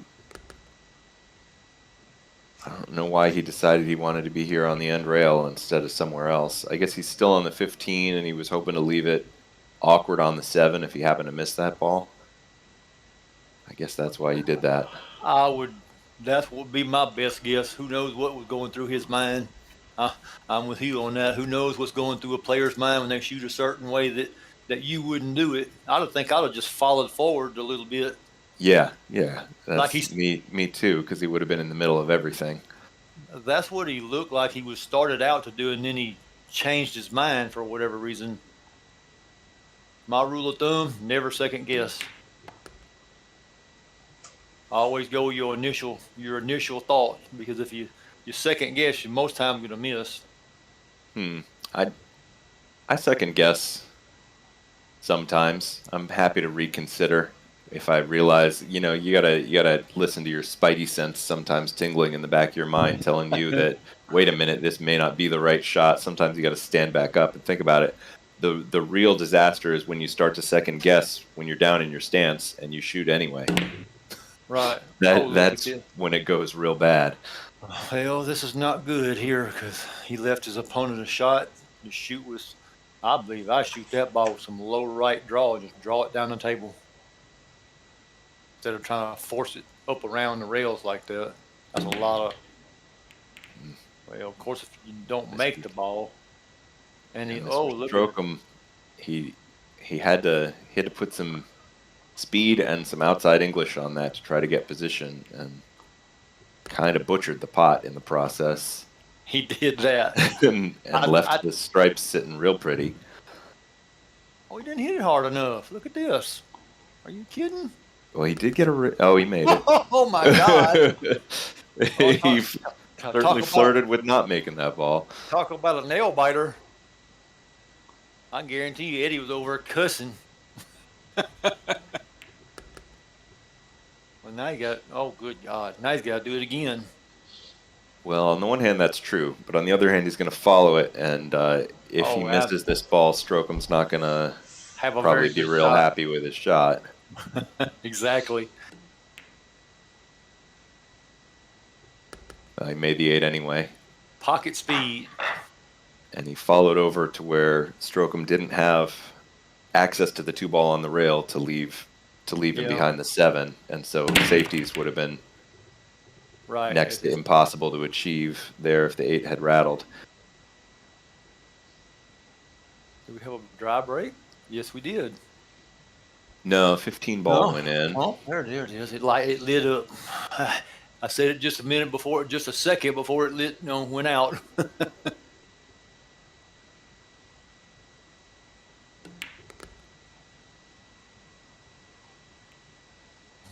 He's Well, chosen the stripes. I There's see now. no bad problems on this one. No, He's everything's got to open. stay in line and pocket his balls. That's all. Just stay in line and stay in line, pretty much. There ain't much else you can say. He's going to shoot the 13 now, and then the 3 balls up at this other end of the table are all, he's not going to have to move his cue ball much to get from whichever one of those is last to the 8. I think right now, even though make it a harder shot, instead of struggling, shoot and stop right there, then shoot the 9. Just roll forward just a tiny bit like that. Yeah, the Not 12 really Again, does not have a pocket past the 6, and so he's got that's his trouble at this point. Oh, he got on it nicely. Oh, Ooh, I jinxed him.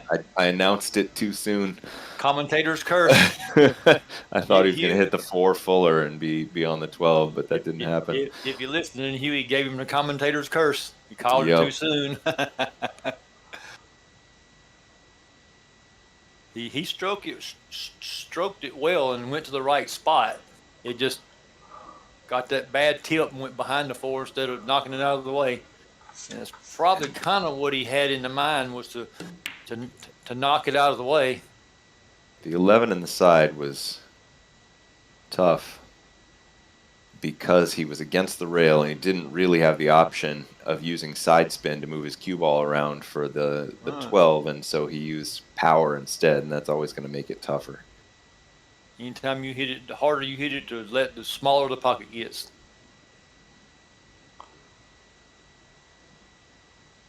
Like I said in a text earlier, players don't realize, especially on these deep pockets, the way Steve's got this game set up, the harder you hit it, the smaller the pockets get. It's true.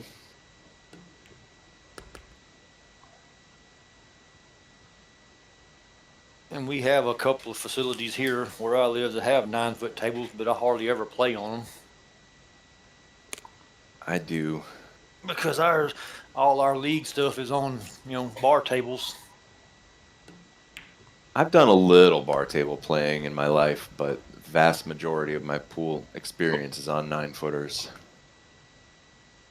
I said until I moved where I'm at now, I didn't even have access to a 9-foot table. It was all bars, and, small bars and 7-foot tables. And now all the league play here is on bar tables as well. All right, let's see what he's going to do here. I think you want to shoot that 1 next. He kind of come off the rail a little bit too much, but he can still cut it down. Yeah, I like 1-4-7-2 here. Yep, that looks like the pattern. 1-4-7-2. So he'll roll to straight in on the 7 if he can. Oh, we didn't get there. Looks like he's going to have to shoot the 2-7-8. 2. 2-7-8. You really don't want to come up short again on getting straight in on the 7. If he comes up short of straight on the 7, then the path to the 8 gets very awkward and you think he's going too low? Missable. Why he's going? Well, all right, yeah, he managed to get straight in, so that's good news for him. Or straight enough in. Straight enough in that he can draw back without. It doesn't have to go around the rails to the 8. And for those people that might be watching, when he says straight in, he doesn't necessarily mean line perfect straight in. To a pool player, straight enough in is close enough. Yep. With almost no angle where it can just, like he did, stun back or draw back a little bit. He really didn't draw that much. He more or less stunned back and cut the ball in. Yeah. Well, once you start piling on the draw in virtual pool, it's oh my God. You can draw the ball 12 feet without feeling like you Oh, I did can too control, much. I can control the draw much better on a real table than I can in here. Yeah. Well, and part of that is because if I Come need to on, draw the Sam. ball 20 feet, I can't do it at all Right, on a real right, table. In this game, that's an right. option. Oh my So, gosh, you can draw the ball 15 lengths of the table. Good Lord. You put it on it. You could well, now saying that you can miscue hitting it on the way Steve's got it set up. You can jump under the ball. you can, but only if you don't know how low you can put your tip. You can't do it by Right. a physical mistake the way you can in real life very easily. Oh yeah. Oh, I know. I played the game long enough to know, about where you can put it on this game. Yep. Not as much as I used to, like I said, but I still know the basic functions of the game. Yeah, it doesn't take long to learn where the miscue limit is. It's the reason miscues still happen in real life is because knowing where to hit the ball and actually doing it are two different things in real life. Oh, absolutely.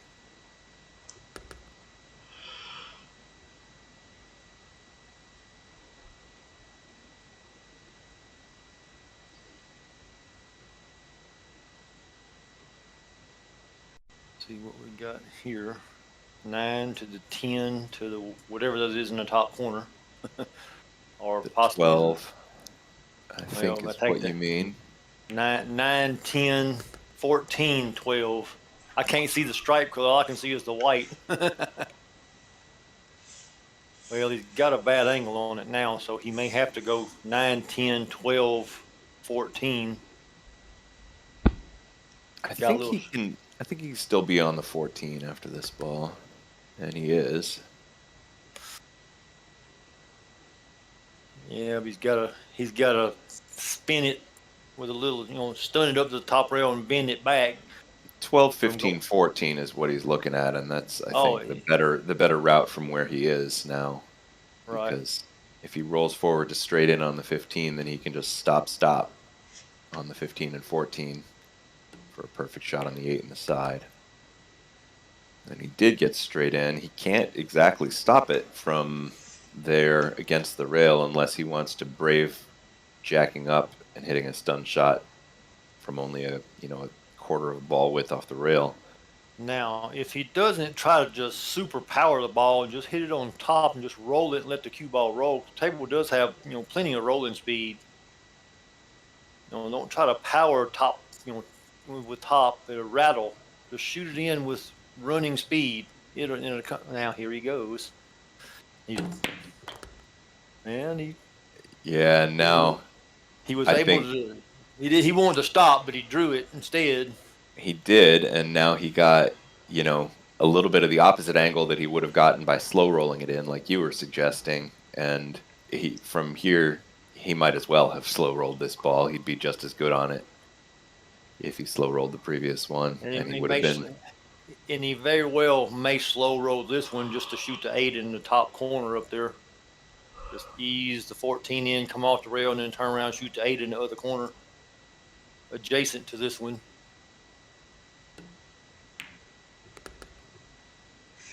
Hit it hard. Oof, I don't like this. I don't like where he left that cue ball. No, he certainly flirted with disaster with being behind the one, and And it he's left didn't get and he, easy. and he left himself a difficult angle to pot the 8 on when he could have been straight in. Sam probably will make this. He's pretty good at pocketing balls. If the pressure hasn't got to him. Nope. Not quite. Oh, And he now does now block the though pocket. he's blocked the pocket for the 6, and now Mr. Strokem is going to have that difficulty to attend to or to contend with.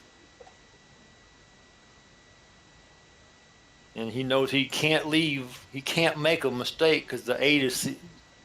Eddie should be able to make it from anywhere on the table, unless he's behind a ball, and he should almost still should be able to kick that in.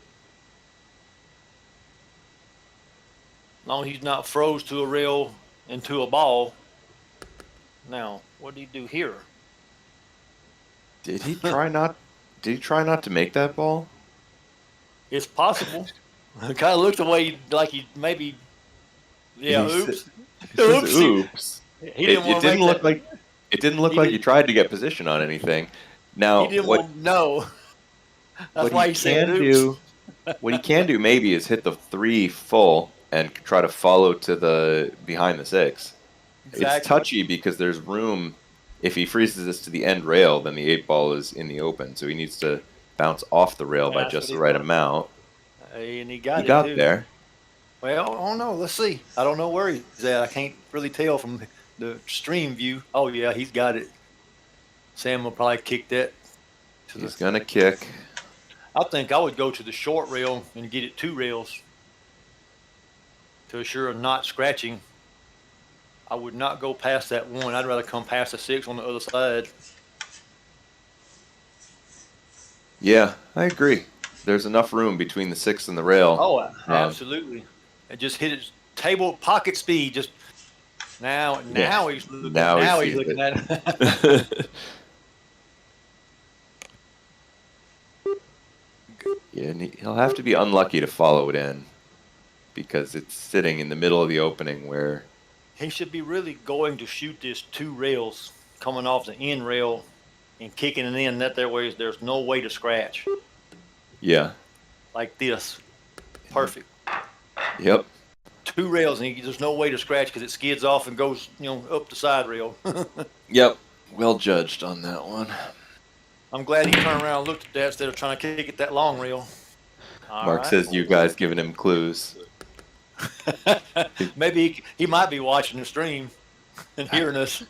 I think any wisdom he gleans from us by listening to the stream while he plays would be more than canceled out by the amount of distraction he'd be introducing. Exactly. That's my opinion. Not to knock Sam's abilities any. Sam is a very accomplished pool player. Mr. Strokem's clarifying, saying he meant to call safe on the 7 ball. I was saying when I was saying did he mean to not make that ball? Maybe he meant to make it, but he meant to call safe. Yeah, calls. Yeah, that's what I'd have done. Call safe and just shot and stopped like he did. Then he'd have left a whole lot different situation. Yeah, the easy kick was not a thing from where he was on the previous shot. It would have had to been a more adventurous Massey attempt or another another playing cue jump shot maybe. An outlandish, crazy shot. Something he really didn't want to do. Woo, boy. He's dancing with danger there. Wipes its feet, but it does go in, and the solids look pretty good. Well, the 8 does go clean. The 10 and the 8 have a gap. The 8 goes in the side or in the corner pocket. Yep. I always like to look before I announce what I think it'll do. Is use the options in the game to view down there and look before I announce, saying, "Oh, it will go."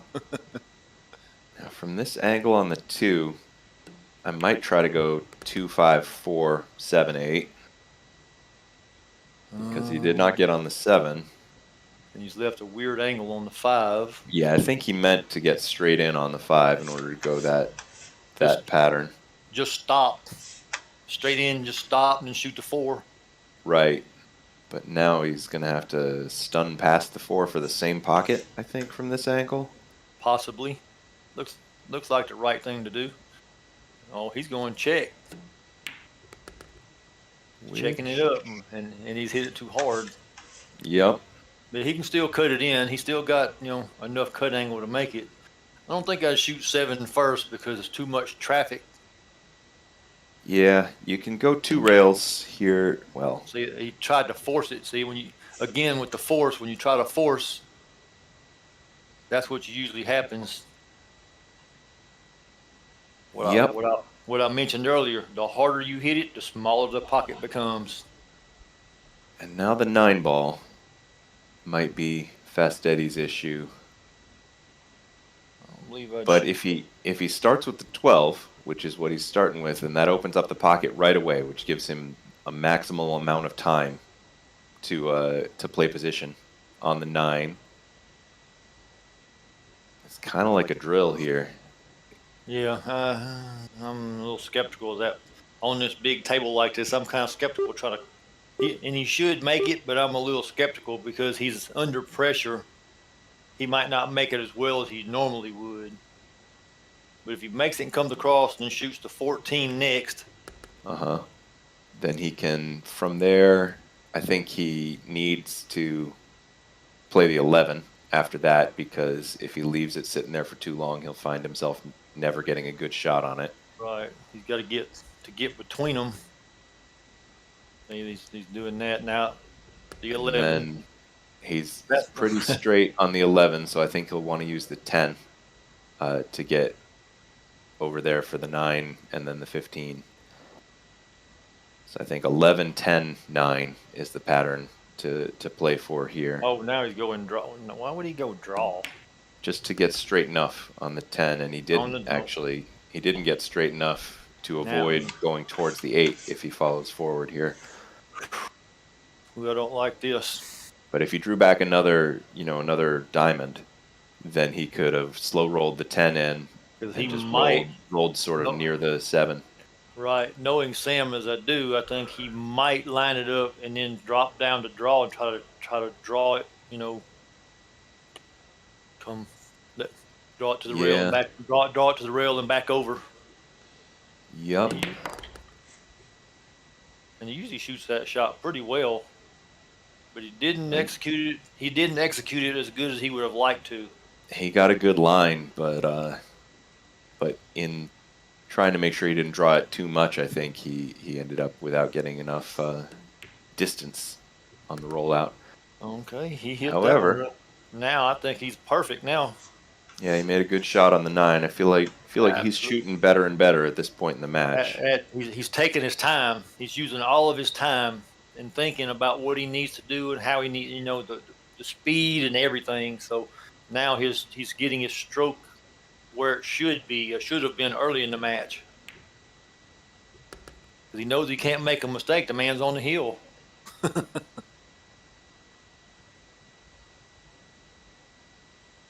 Well, he did not make a mistake. Very well played on that 9 ball to get good position for the next one, and then straight in on the 8. Yes, indeed. He would have took a little more time and been a little more, what's the word? In the earlier games, we might have a heel match right now. A little more deliberate, a little more circumspect. A little more deliberate and taking more time, and he shot a little fast on a few of them shots. Well, he's fast, Eddie. They don't call him deliberate, Eddie.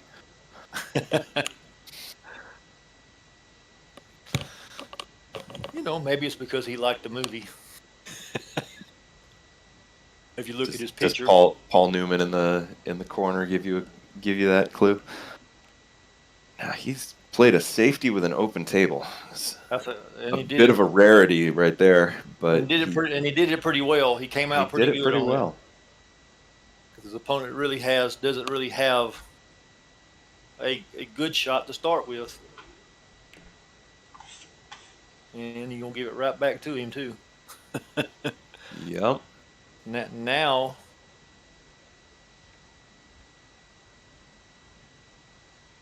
going to have a little cat and mouse here. You may try the same thing here, leave him a hard cut in the side, but if he draws it too far, you're going to leave him a shot on the 1. You really can't stop, because then that leaves him a cut on the 11 in the side. I mean, you got to really think about what he's going to do here and where he's going to put the 9 ball. Oh, that was a good try at it. He went for it because. But I was going to say. As you were analyzing, there wasn't much safety to go for there. No, it was not. I thought he'd hit it well. He's going to get lucky and bump over behind the 6 and against the 11 or the 15. kind of leave him about half safe again. But the elephant in the room when you're talking about, leaving a shot at this point in the rack is that the run out for whoever gets that first shot, and it's been Mr. Strokem now, just doesn't look probable. Because we've got a big cluster of balls right in the center of the table that they've both got to work with. Yeah, the 7, 10, and 11 are tied all the way up, but even these other balls are very close together. Close for comfort. Close in proximity. Man, I don't know. Really, the 7 ball is really the only trouble ball for Fast Eddie right now. That's his biggest trouble spot, because the 3 does go. It's got to have the right position, but it does go. The 7, I think the 7 will go after the 3 is gone, but again, you got to have the correct position on it to cut it up the table. If he can manage to get, well, he just went into him, so. And he got his 7 and 3 apart. He got that issue taken care of. Now, will the 7 go past the 10 in the corner? It really doesn't look like it will. It does not. So, that 7 is still definitely a problem. The 4 doesn't pass in the corner either. No, it does not. He can't even cheat the pocket and get that one. So the 3 is going to have to get moved before those 2 balls can be pocketed. With these balls being so close together like that, I mean, I don't know what his thought was there, but yeah, couldn't tell what that was an attempt at. And he may come back and try to shoot that 7-3 combination. Now, from where he's standing, he's probably going to have to try to hit that 7-3, get the 7 on the 3 in the side. That's pretty much all he's left. He can't hit enough of the 7 to combo the 3 down the table to the corner pocket. I don't know. I mean, it opens up. Oh man, excellent shot on the 6. Excellent shot. Can't hit it any better than that. If he's not going to run out, then I don't know if he wants to risk opening up that 10 by moving the 7 and the 3 out of the way. I promise Sam's got every intention on running out. That's just his style. I promise. Unless he just shoots, well, he can't really just shoot and stop, because then he still got a shot on the 11. He really don't have any place he can get right now where he can hide. No, I think he's got to make the 3 and knock the 7 out into the open somewhere. And if he hits it full, he'll be on the 4 on the side. Where the 7 lands is a open question. That's what he's looking at. He's trying to, not let that 7 get too far away. He didn't really hit it hard enough to move it anywhere. Oh, look, the 7 goes in the other corner. That's what he's looking at. Sure enough. Does it from where he is, though? From where he's at, right? Let me get the view button and take a look. Because he's offline and he's only got, a centimeter of air. It's got enough room to allow for the 7 to go. There's a big enough gap where he can spin it over there. Now, where he's going to be on that 4, that's a whole different thing. Well, he made it. I told you, Sam is a very accomplished pool player. He ain't no slouch. Yeah, but the 4 doesn't have a pocket. The 4 doesn't go past the 8. And so he can bank it, straight back toward the corner. Shoot it, bank it in between the 14 and 15 gap for this corner pocket. But that's probably what he'll try. He's kind of left himself without, no other option. Yeah, he called it that way. Commentator's eye caught it. You caught it.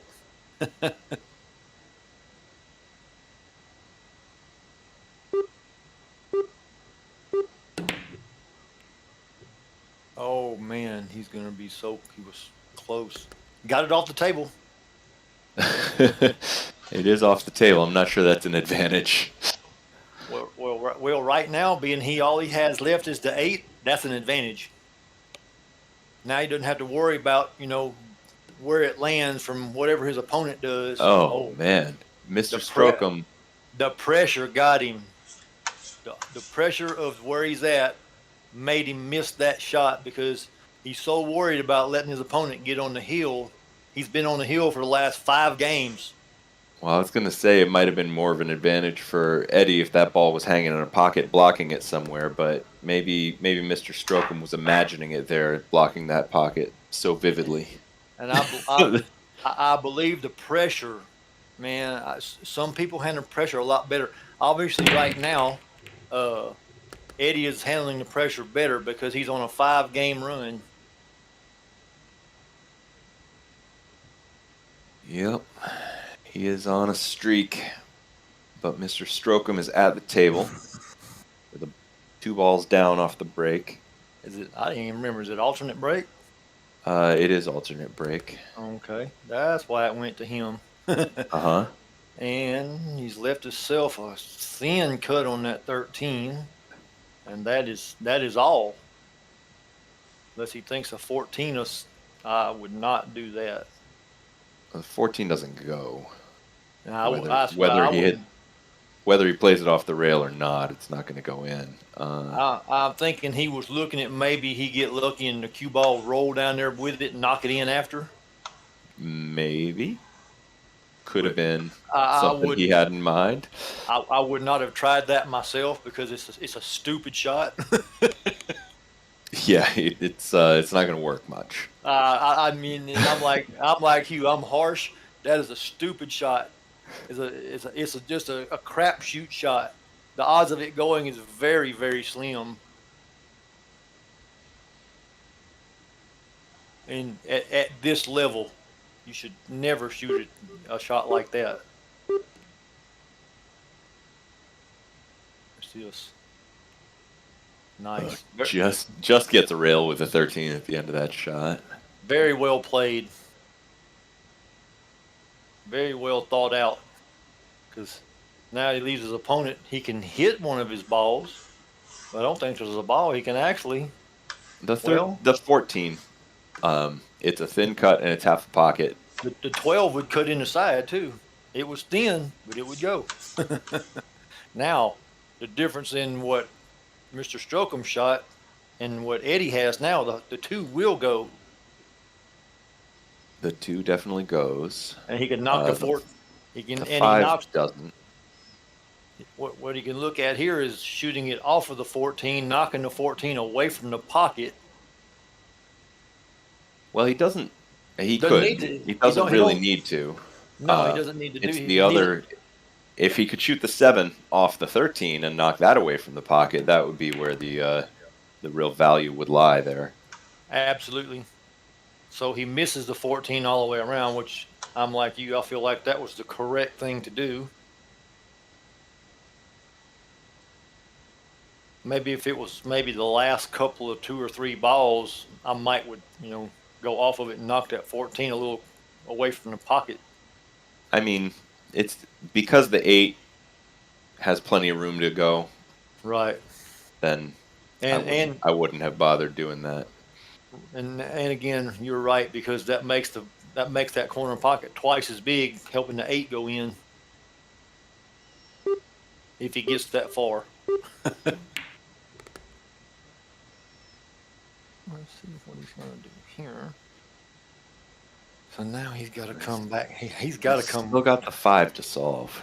He's got to come down to the bottom of the table. Maybe he might try to get it here. No.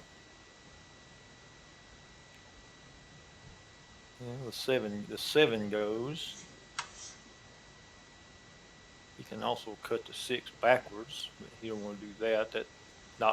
That knocks into the 8. You got to be careful here and not hit the 8 on this shot. He does not want to move that 8.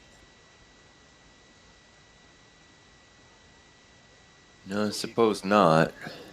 Oh, that would be the last thing I would want to do is to move that 8 because that's a very strategically placed ball, like you said a while ago. It's got the 9 blocked, and it makes the oh mercy disaster. He did just move the 8 a little bit, but the 9 still doesn't really go. So that's disaster right there. Well, I don't know. We'll see after that last shot, Mr. Strokem shot. We'll see because he comes to the table with ball in hand. He should get out. The 9's got to be the first ball because that's really his only trouble ball. yeah, I agree. He's trying to jump this again. Jumping the edge, maybe. Jump the edge, hit the edge of the 6. He's just trying to grasp at straws so at least hit an object ball so you don't give him. Yeah. Oh, Well, the 9 is no longer. A problem on that side. Well, it is. It's a different problem. It's still a problem. It's just a different problem. Yeah, it's. It's a worse problem if you ask me. I think so too. It doesn't really go with ball in hand. So, but the way he's landed on that and done with the 5, he's also created a problem for Eddie. he could. Well, he shot before I could even say it, but he could have given himself an angle on the 14 to try to draw into those 2 balls, but which would have left him on the 12 or one of the balls that he'd be breaking out. He's got fortunate the way he bashed that ball and the way it landed. He got really fortunate because he's got the cover on the 6 and the 5 doesn't go. Well, the 5 could go between those 2 balls, between the 12 and 9. He'd have to hit that son of a gun perfect, though. I mean, yeah, it's a real tough bank. But that's really what he's got, though. Well, he's gonna run up table for cover, I guess, and he's just gonna leave the difficult shot. Now you don't have a ball that's got a pocket now, unless he left the 13. Did he leave the 13? I think he did. He did. He left the 13. Yeah. Looks like he left a 9 going by the 8 as well. He did, but that looks very missable. And he did miss it. But maybe he still got him. Maybe he considered that missing that 9 ball to be more affordable than if he pockets the 13 and doesn't get out, then suddenly he's worried. Right now, it was a missable ball because he can hit the 6, but it's a difficult cut, difficult anywhere, and the 5 is still in no man's land. Well, he called the bank on the 5, so the 5 probably won't stay tied up for long. Well, no, he's changed his mind. Yeah, I believe he's right in changing his mind because that bank going between them balls is. Then he says to 3-rail bank the 5 in the side. I'm not sure if he's talking about. Oh, maybe off the 14. I'm not sure if he said this shot. Oh man, he was close. Now he's probably looking at maybe making the 5 go down the rail with top and following it with the cue ball. If it doesn't go in, the cue ball follows it and knocks it in. Because he's not going to shoot that. He can't. That might have been the intention. It's very difficult to actually make that shot go with the 13, a couple ball widths away from the pocket like that. Again, he's not going to make it go with bottom English either. I mean, just at that angle and that distance. All right. Well, ooh, boy. Mr. Strokem finally felt comfortable betting on himself to run out by making the 13 there. But he almost boogered up and scratched. Yeah, he didn't get his cue ball as far forward, I think, off that 13 as he intended to. Man, that ball will wipe its feet. Yes, it did. But this got perfect. He's straight in on the 12 now, and all he has to do is roll it in, follow forward for straight in on the 8 in the corner. turned out to be a pretty good match. Eddie came back a long ways, and hats off to Eddie because he was on a 5-game run. Yep. That 5-ball done him in. So it did. And there we have all the way to the end, guys. Congrats to both of them gentlemen. Played a very well played match with several mistakes that they need to work on moving on in the tournament. And some of the better players coming in, as they all say, as you get toward the top, the cream rises to the top. Right, guys, thank you very much for your contributions. Well done to Simon because, Cobra had to step up at the end of that match. Simon pushed him all the way. He pushed him all the way. And in the end, we jinxed him joining the room. We should have stayed out. But well done to Mr. Strokem as well because Fast Eddie knuckled down and he got more steady and thoughtful, and I think he worked out that that's what works for you when you actually assess the situation. He got himself back into that match. Unlucky to lose out in the end, but we'll have a quick look at the bracket first of all and catch up where everything's gone here because we've got another match tonight that will start in about 35 minutes time. I'll be heading to bed, so anybody wants to watch that, they can jump in. We've got Shibo who went through earlier on tonight, and he's now up against the next step in the ladder against Mr. Bill. For round 3, we've got Albinario waiting on Semi-Pro and MC Clarkey tomorrow night. Albinario will play the winner of that match. I hope you can join us for that one. We've got Bedhead in round 3 waiting on the winner of Larry and Potman. We still don't know what's happening with them. Hopefully we'll find out. And then Keith and Mr. Fox still haven't got at it. So it's November the 17th, that match, or the expiry time for that match. We've got Cobra, of course, has gone through to play the winner of that match. So that should be things start to warm up as you move deeper into the tournament. So we've got some big matches to come. Cheeky Chico in round 3 now plays Mr. Strokem, who just won against Fast Eddie. And Disabler and Jeeves play in 35 minutes time. Stubb and Mark Shark, they play in the early hours of the morning UK time. That will be about 7 PM Eastern time. Sorry, tell a lie, that'll be about 9 PM I think, because it's 2 AM in the morning. Stubb against Mark Shark. That could be an interesting game to watch, guys. Make sure you watch it. You can let me know how things go. Mark Shark's no mug and could certainly steal some racks off Stubb.